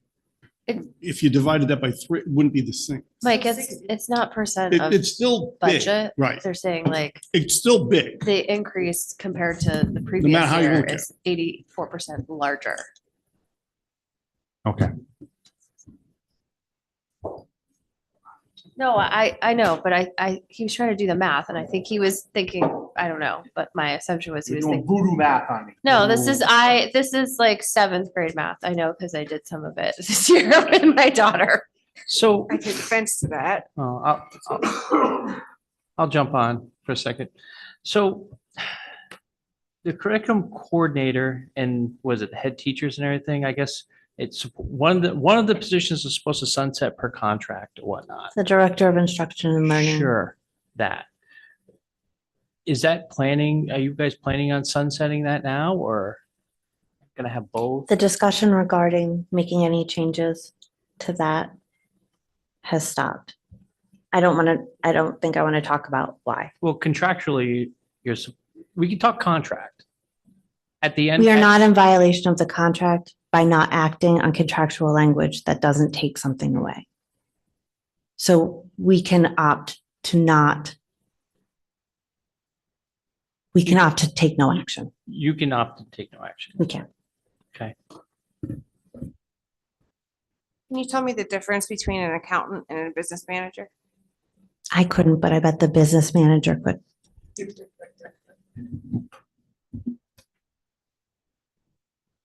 So the position of accountant used to be called bookkeeper. And the bookkeeper didn't have the education or experience necessary to do the position properly. So when she left her employment, we upgraded the position to an accountant, somebody who has experience, has an accounting degree, and is very capable of taking on and doing things correctly. Now, the difference between an accountant and a business manager, it's just the titles that were given to us. How do the roles differ? How does your job duties differ? That's what I'm trying to understand. Between the accountant and me. So the accountant right now currently handles the payroll and accounts payable primarily. That takes up about 90% of her time. And what I handle are things like the budget, the grants, the cafeteria, the transportation, all the other general ledger related items, forecasting and et cetera. And I have another question. In one of the appendices that was provided in an email last week, there was a line item for an executive assistant and it has a note that that is a new hire, but I do not think that that's actually a new hire. So when was that position created? Yeah, it's not a new hire. So I can assure you that I did not put that note in there. So. There's a new hire into the position, but it's not a new position. So that position has been in existence forever and ever. We had a person come on board at the same time that Troy came on board. That person recently resigned. The position was vacant for a few weeks and they just hired a new staff person. I think that's why you see new hire. So that person, I think, doesn't start until the end of the month. So there's no percentage increase for them because they just got hired. Right. I think it maybe even walked back a little bit. I'll ask the next question. So you guys do your own payroll, We do. correct? You don't have a payroll service that does We do that? not. Why not? That's a great question. Because that's a huge, as we know, that's a Yes. huge liability. Yes. And you pay IRS penalties when you get it wrong. It's awful. And the payroll system that we have is a bit, it's difficult to understand. We did talk to ADP. There are limitations with them because of TRB and filing, the information with the state of Connecticut. But honestly, we would very much like to revisit outsourcing. Have you guys looked at pricing or how other towns handle their Board of Education? No, we actually Stuff? spoke back when we started this, back when I started, 8 months ago, we were talking with the town and how they did it. And we were hoping to piggyback on that, but then, So what is like Preston or like Stonington or anybody, what do they handle? Troy, do you know? No, I think most of them do what we do. They use Tyler Technologies, but I would very much like to go to ADP or Paycheck or something. Yeah, because it's a huge liability It and, is. and a high risk for you Yeah. guys. It's also something maybe to consider town-wide. Because town's doing its own payroll too, right? No, Paycheck doesn't. Oh, We've spent a lot of time on the idea of outsourcing payroll and actually joining with the town towards the end of last year, right when Kathy started, but also right at that time that there was a changeover at town hall.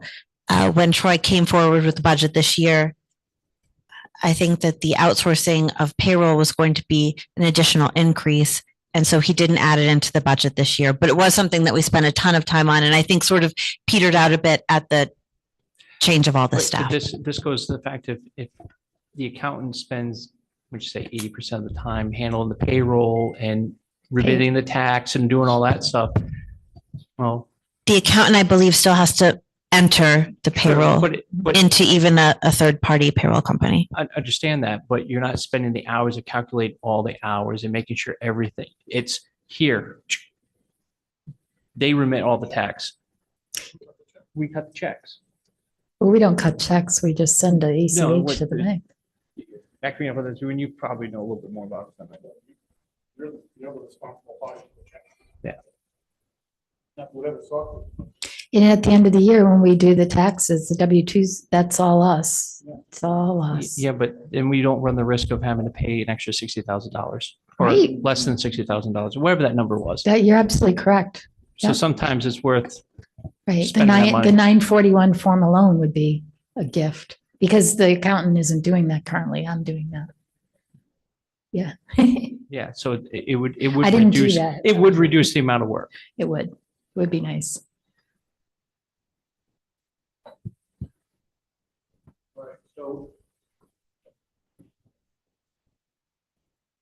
At the end of this meeting, with the Board of Education meeting on Monday, we have to provide some type of guidance for what we want them to show us what their budget would look like at a certain percentage of increase, if any. So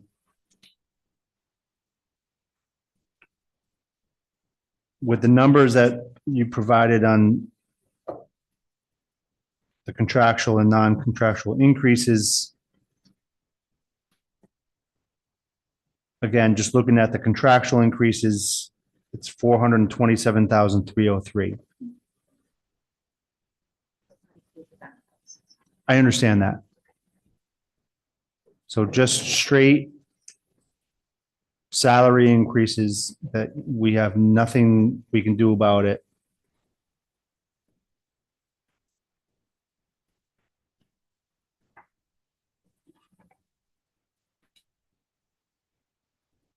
Can we do something about it? Right. I'm saying if we kept the same level of staffing right now, that's our number. So out of your, the budget that you presented, it's the back of your packet, the increase asked, the 6.46% in money is 997,405.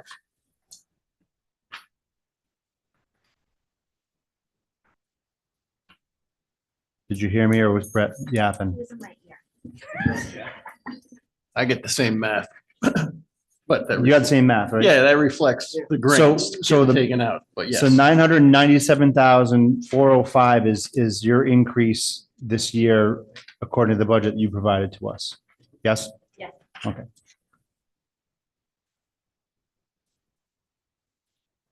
So if you reduce out those contractual, just salary increases, there's 570,102 left. And we understand that the number, that chart is only the salary increases, doesn't include the fringe and the other business expenses that we've been talking about all night, whether it be payroll taxes, Medicare. Well, actually, you guys don't do Medicare. On Medicare you do, but Social Security you don't.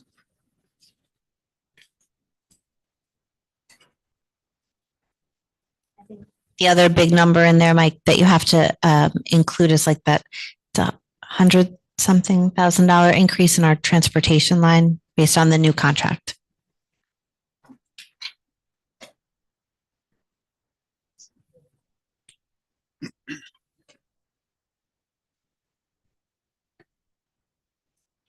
I'm just trying to.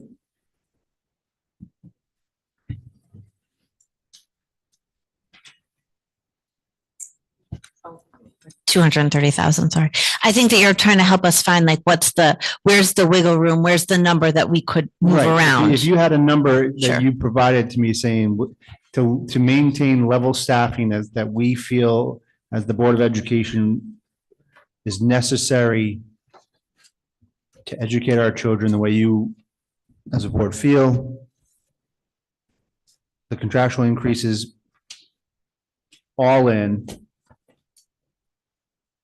plus contraction, not staffing, but contractual increases for transportation or whatever other utility or other school related issues you have. What's that number?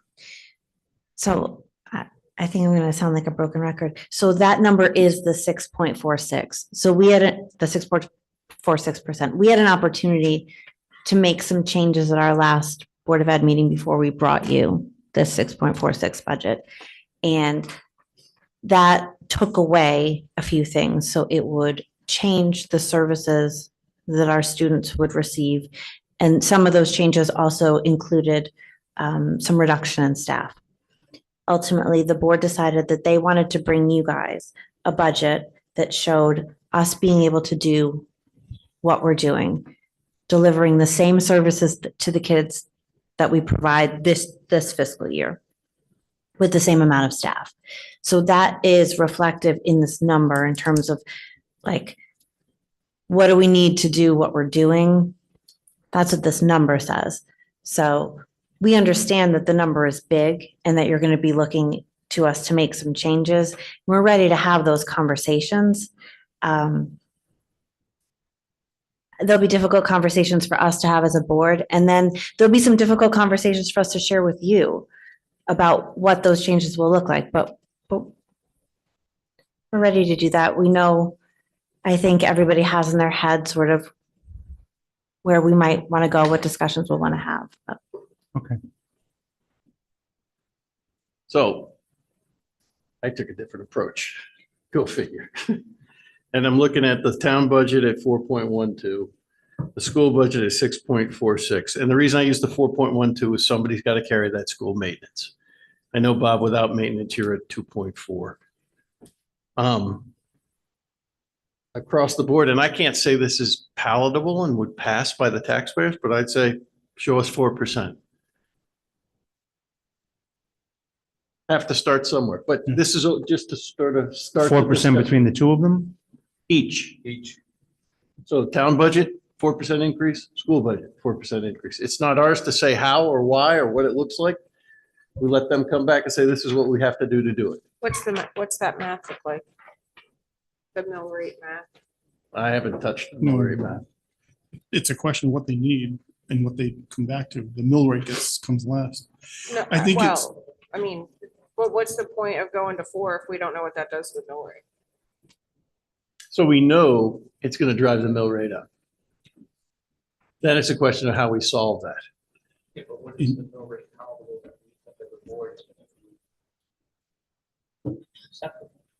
I'll tell you, me as a taxpayer would be today's mill rate, which we know is, we wouldn't even get out of the gate.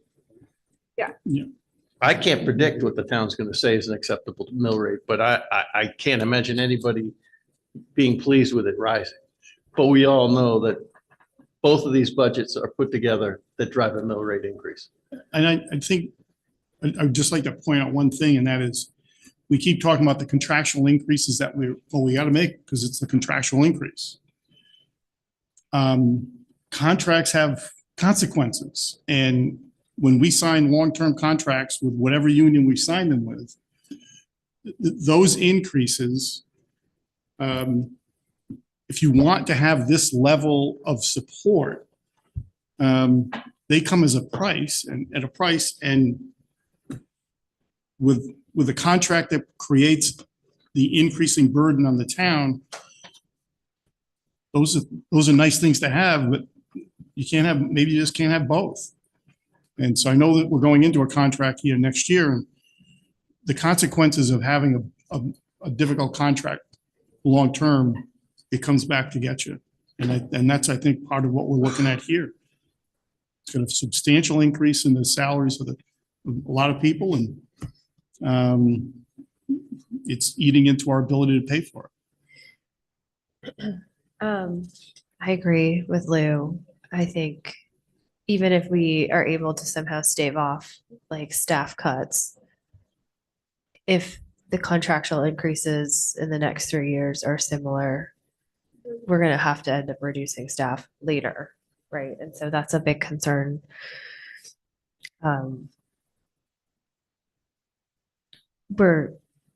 Our expenses, like this wasn't a bad year in revenue increase, right? It wasn't, and our expenses are outpacing our revenue, for now, anyway. I think I had another thought, but then I was listening to you so intently, I forgot why I turned my microphone on.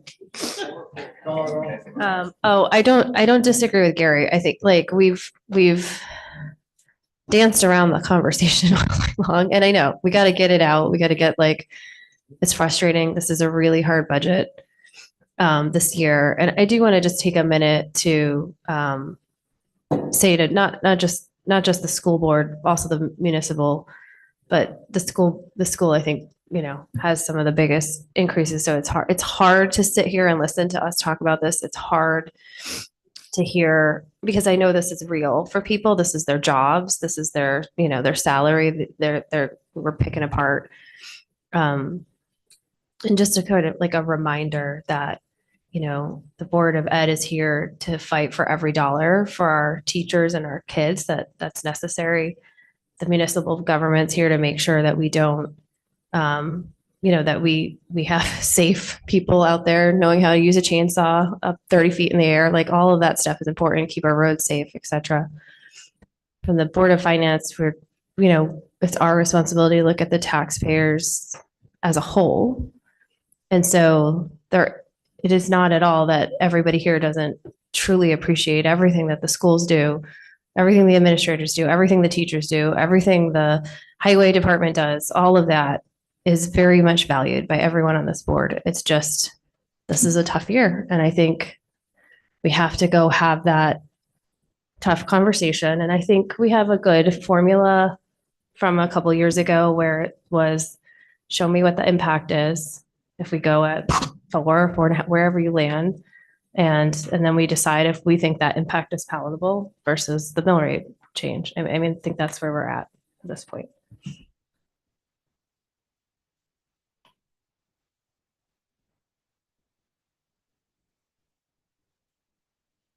I understand that trying to budget is very difficult and the world is changing faster than sometimes we can even comprehend, never mind adjust. Our kids are all that we're here for, right? Like this is what we're trying to save. This is what we're trying to build everything for. And we're trying to sustain everything that we've built for the last 20 years. And we built a new school and we're a school of choice and we need teachers. And when I think about staffing cuts, it guts me. And I think about corporate world and cuts normally come from the top. And I don't know if that's something that we should be thinking about. We're a small town, Preston's a small town, Voluntown's a small town. It's time to start thinking about organizing our school management together and utilizing the same types of teams that other small communities have done over the last 20 years and using administrators and principals and school management that manages multiple districts so that you don't have overlap of the, multiple staff. Is that something that we should consider as enrollment decreases? We're close by. You can see Preston from here. You can see Voluntown from here. Just throwing things out there for things to consider. When you look at the little kids that are coming in, these class sizes are getting even smaller. This is pre-K 40, kindergarten 45, 10th grade 61. That's a significant drop in class size. So pre-K doesn't, we don't enroll every First grade, eligible kid in 44. pre-K. So So I think I hear your philosophy here, and I appreciate that you all have significant philosophical insights into what we're doing and how we could do it differently. And did we think about things like outsourcing payroll, changing? Certainly when we hired Troy, before we hired him, we're thinking about things like, do we have a part-time superintendent? Do we look to another district to share with? It's how we came to the change with our IT director this year, right? Like we can do this better. We're small, we can manage this. And so I also appreciate that it's difficult for you guys as individuals to each give us sort of your own philosophy about how our school district should be running. I appreciate your comments. And I think that I don't want any of you to think that these aren't things that we talk about as a Board of Education. Philosophically, this is sort of the direction that we think is the best direction to go with the school. And we do that with the input, obviously, of you all who tell us how we can finance this. And then the town will obviously reinforce that or not. We do that hearing from our administrators, our test scores, that sort of thing. And so I don't want you to think that we come to you again, like saying 6.46 and it's not a big deal. And why are you giving me that face, right? Like give me the 6.46. We know that it's big and we really are considering our options, and we'll continue to consider our options when you tell us what you think that number needs to be. And we'll do our very best to organize the best thing that we can do with the number that you give us. And then I'll come back and I'll tell you what that's going to look like for next year. And there was a few years ago, I think, that we came back and we said, here's the impact. And you said, we don't like that impact and we'd like you to adjust and put some stuff back in. I don't think that you've been unreasonable. And I don't think the town's been unreasonable to us. I think the town supports education. I think you all support education. And so we will take your number, and I'm not going to complain about your number tonight. I might complain next week, but tonight won't be the night I complain about your number. And we will do what we can with it.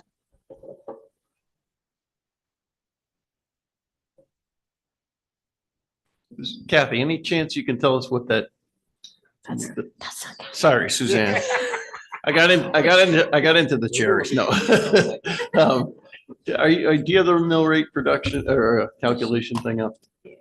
I can bring it Let's, up. I later. just want to answer Winona's question, just so we. Let's see Let me what it is. just- Let me share the screen for everybody first.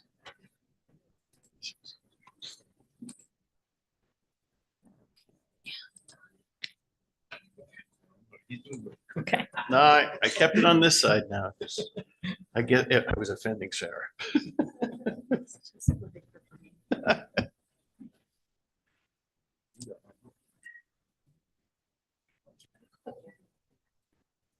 Go ahead. There you go. So. Way you to go. see it?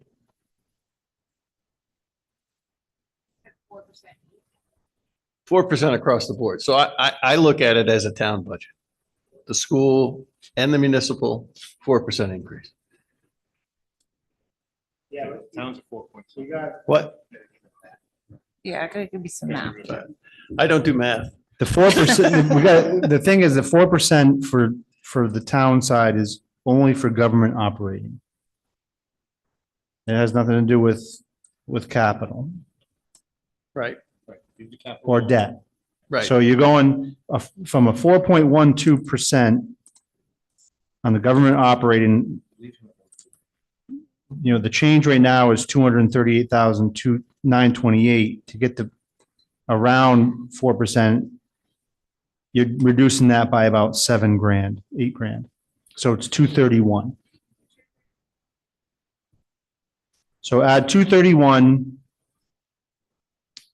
to 5,795,031.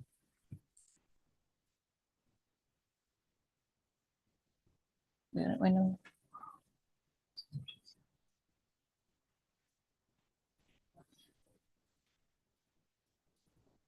$1.04.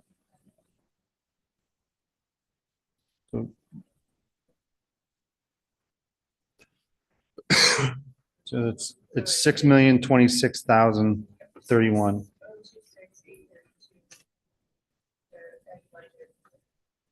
Yep. 16,056, I thought.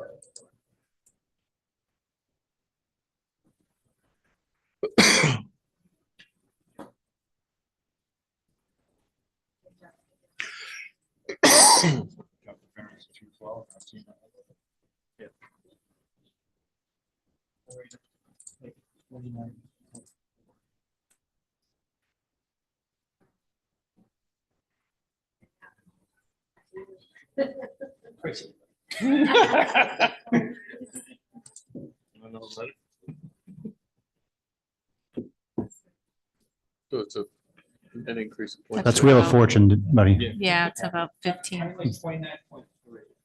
Which, It's gonna be too much off. That's too much.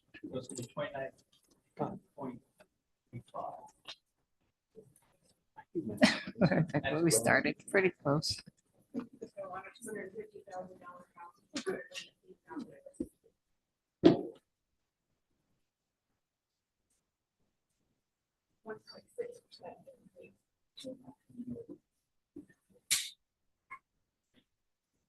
Okay.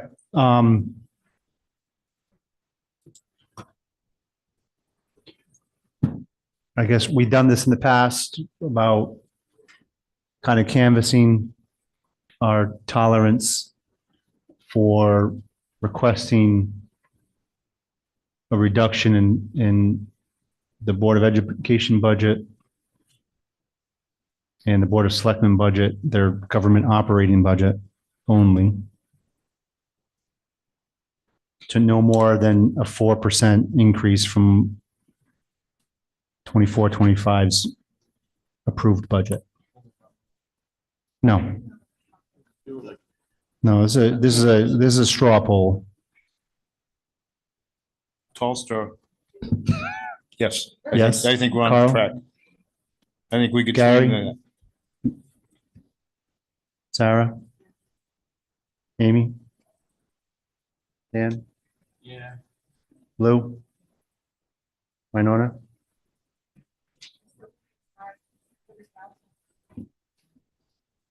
I can't say that, I can't say it would pass, but I think we need to start somewhere. And, you know, I proposed a slash in half of your ask. And I understand that that's probably draconian. I'm not saying that that 4% is going to be the lowest this board is going to request that you go, but I think so we all have an idea of where that makes us land. And the same thing with Bob and the selectmen. I think it's a good place to start. So I'm for it as well. And we can come back Wednesday after you guys have had a chance to work on this. You two. Woo! That's fine. We already know it. You got to lower your budget by 10 grand, not even 7 grand. so. And we get rid of those cameras, we're good. No, I want to, we're gonna have time to comment, right? As far as, we're not allowed to say where he should cut or where he shouldn't, but So let me ask you a question. I want Let me ask a to question. start right now with, don't cut the selectmen's, or salary. So listen, if, question, if, I understand what you're saying, like cut a few things that equal 10 grand, I'm good. You're 7. We'll say 10. What if I put in 23,000 that was asked about tonight? What if I put that in, then what happens? Because remember you said that's up to the Board of Selectmen now to deal with the fire company on this. If they come and meet with me tomorrow, we, as a board, decide to put the 23,000 back in, then I've got to find that extra 23,000 somewhere else in my budget. So now I got to take out 30,000 out of my budget as it stands today. And if I don't put it back in, let's say I refuse to put it back in, it comes to the Board of Finance, what does the Board of Finance do? We'd have to think about that. Because now it's no longer in my court, because I'm saying no. Then what happens? You're welcome to do that. What our guidance right now is give us a 4% increase over last year. However you want to make that look. And, you know, if you're not meeting till April 1st, you know, we're going to work on numbers, assuming that you're going to come in with a 4% increase for now. Yeah, we'll do that. We'll probably come in here under that actually, without talking about the 23,000 though. That's another whole caveat. So, well, we don't have the figures from the fire company yet, so I understand, and that's a very good point. I think, I don't know if it's going to change. Well, if I put in 23,000, I'm not at 4.12 anymore. I understand that. so, and I know you hate it when we do this, but I'm going to do it anyway. I'd like to see you take that social services 501c3, all of them together, and balance within last year's budget instead of just a straight increase because of a new ask. And that gets you 2/3 of the way to that 30 grand. And then you solve for the 10 you say you could do, and you're good. But it's your budget now. So I'm going to say, yeah, I don't like it when you do that. So just give me a number and we'll figure it out. But I just want to give you that scenario with or without the 23,000. So I got to come up with 30,000 if I put the 23 back in. That's all What I'm is saying. it, 231? What's the number? Crunching them. We have an error in our mill rate. What is it? Yours is what? 16, but the Board of Ed is 16 something. So.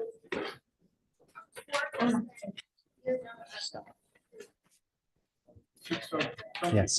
All right, 5-minute break. I was like ready to say something.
Okay, thank you, everyone. We wanted to make sure we had our numbers correct on the spreadsheet. Thank you, Troy. Thank you, Lisa. Anyone want to write a segment for the North Stonington Quarterly? Tomorrow? Do tomorrow, do yesterday?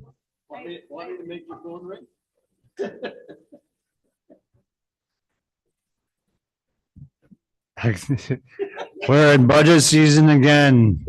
All right, budget season. All right, so we have on the screen, if we went to a 4% increase to the government operating budget and to the education budget over last year,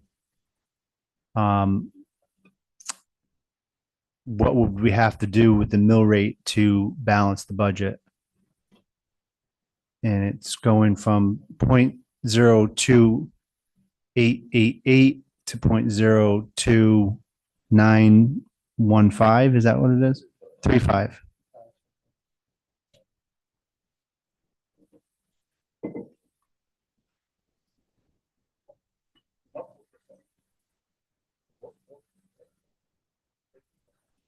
And I think we've gone. We went down last year. We've gone two years at flat or a little under. So I'm not saying what the taxpayers would say, but that level increase is not unanticipated. Well, the 4% also goes along with historical norms of the Board of Education's usual, every 3 or 4 years, they have a big blip and then they go even like one. They, I don't want to get yelled at for not talking into the microphone. They usually, or every like 3 or 4 years, they have a blip of a 0.44 or 0.41, and then they usually go back down to the 1.5, 1 point, and then in the 2% range. Well, this kind of fits that. I don't know what everybody else is, but I'm more concerned about going forward, the sustainability of it. If we have to have this every single year, it's going to be $1 million here, $1 million. We're going to have major issues going forward, but we'll just focus on this year.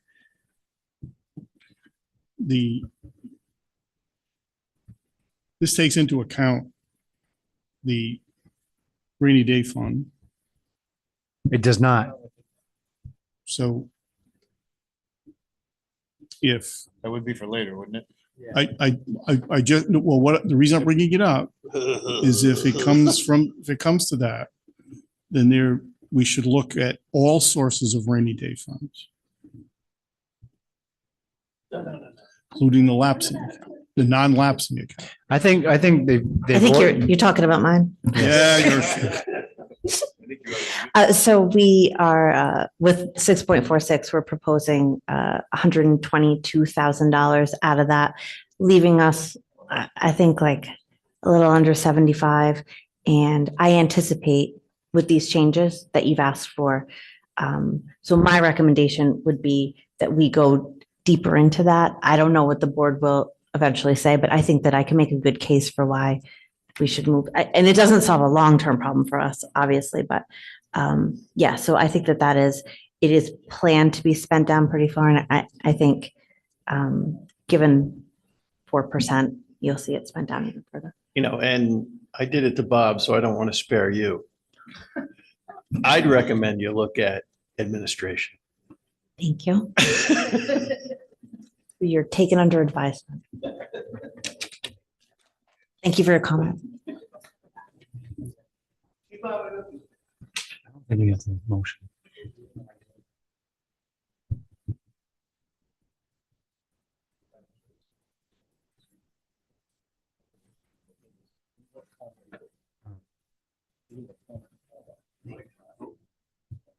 Yeah. All right, well, I think we have a solid board understanding of what we'd like to see. Obviously, this is, we're still in the budgetary discussions, but for now, I am going to move to request that the Board of Selectmen have a no more increase from last year's budget of 4% on the government operating. I would also put a caveat in there. Numbers that we're basing everything off of is some change based on. You use the mic. Buy more mics. You just cut our budget, we can't. Yeah, well, we got a broken one over there. Anyways, I think we need to put something in there where, yes, they're gonna cut their budgets, but however, until we have the audit and the audit's approved, these numbers are subject to change without notice. You agree? Does the board agree on that? I think this is still part of the budgeting process. We're still talking about draft budgets. Based upon the numbers that we have from Daryl with regard to the grand list and other revenue based from the Board of Selectmen budget, and those numbers only, and not taking into account any changes that could be caused by an audit that comes back with vastly different numbers than what we were expecting.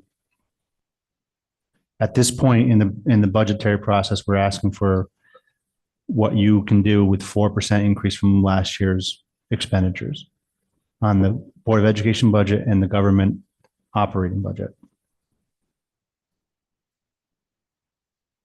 to be provided by the Board of Education for our meeting next Wednesday and for the Board of Selectmen by our April 2nd meeting. Okay, second? Second.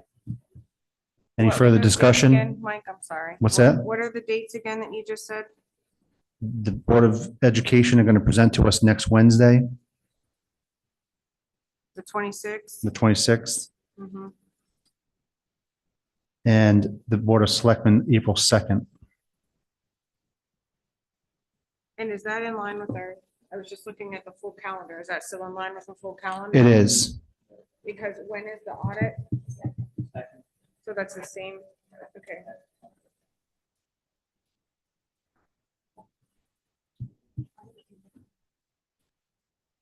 We will probably schedule another special meeting for that Monday of the week of April 9th if we can. I don't know if that's school vacation or whatever, but just looking at the 9th being when we have to finish all reviews and vote to go to a public hearing, we'll probably need another extra meeting in there, but no.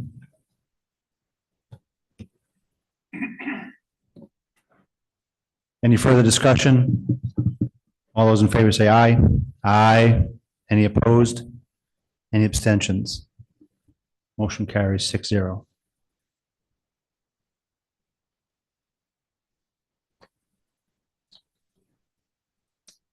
We have minutes for agenda item number 5 that Amy sent out.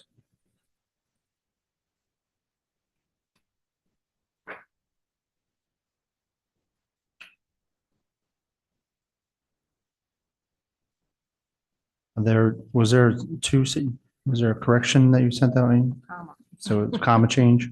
Okay, got it. Mhm. You set the bar too high. Yeah.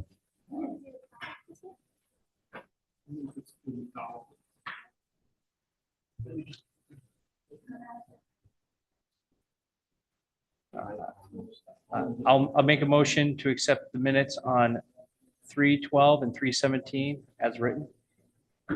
Second. Any further discussion? All those in favor say aye. Aye. Any opposed? Any abstentions? Motion carries 6-0 for both.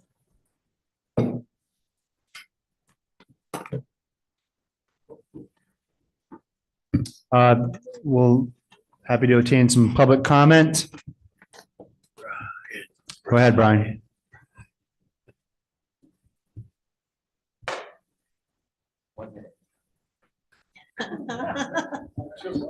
Guys, are getting tough. You're lucky I can't even say my name in that. Brian Rathbun, 263 Grindstone Hill Road. Yeah, I heard a lot of the comments tonight. I'm very happy that how kind of happy the way it went down. Let's put it that way. When I hear about the contractual raises and benefits or whatever, and I keep saying this, I keep hearing and nothing you can do about it. Yes, there is. I know I suggested it last time and I knew that wasn't going to fly because you're not going to get a union to open a contract again unless it's there in their benefit. But there is something else that I think the union understands and is hardly ever talked about is when these contracts are made and these promises are signed on a dotted line, there's no guarantee that you're going to have every single person, every single position filled. And I think there is room to get rid of some of the, not get rid, I shouldn't use that term, to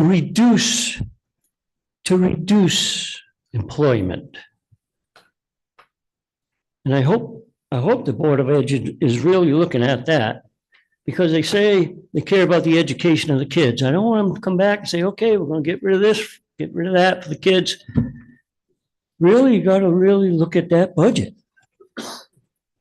There was a, I think you guys know I only got 2.5% this year.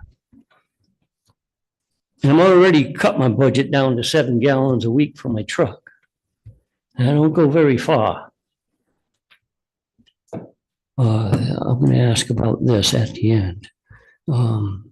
It's a difficult thing in budgets, but it's a hard, cold fact that, yeah, maybe we have to, maybe we gotten to the point where, okay, maybe we've got to reduce.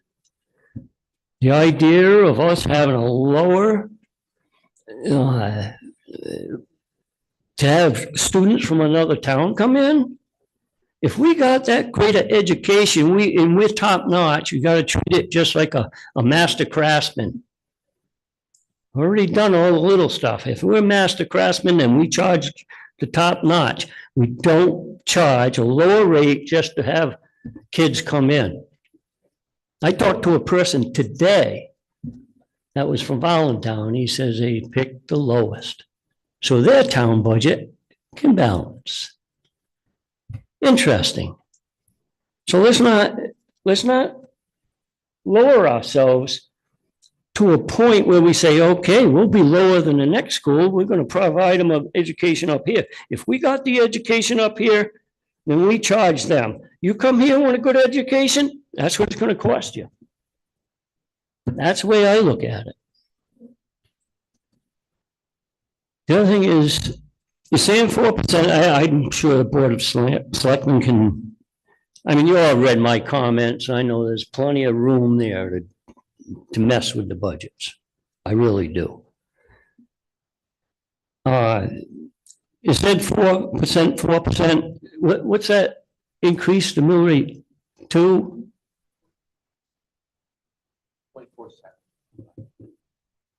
0.47. 0.47? 0.47 the mill rate from what it is now? Brian, right now we have a mill rate of 29.88. 28.88, sorry.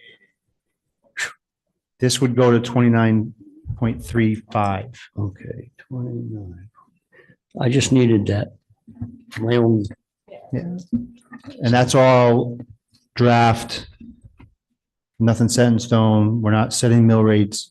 This is just for discussion purposes only. Exactly. No, I understand that. I understand there's nothing in concrete right now. I think I already used up my 2 minutes. You're fine. So I'll let you go. You said you had one more point? Well, the point was, I wanted to know where the mill rate would be if this went into concrete. And the 2.88 we got now, it would go up to 29.35. Okay. I'm not gonna tell you I could support that, but I want to hear what the rest of, I want to see what happens, just like you guys do. And I'm sure I'll be putting my 2 cents in anyways, and that's all I got left. Thank you. Just when you lie awake at night tonight, Brian, remember, you're coming off a couple good years on mill rate. I would like to point out, I think last year we reduced the mill rate by 0.11, so that we were 28.99 before that. Weren't we, Brett? Want to confirm that? We went down 0.11 last year. So we'll still be historically less than we were 2 years ago. Just saying. What'd you say? It's a mute point? I understand, and you had good comments tonight. We need you to speak out more often. Any other public comment in the room? How about online?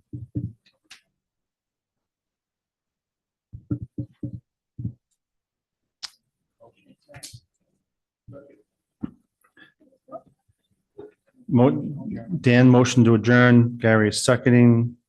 It is 9:35. Any further discussion? All in favor, say aye. Aye. Any opposed?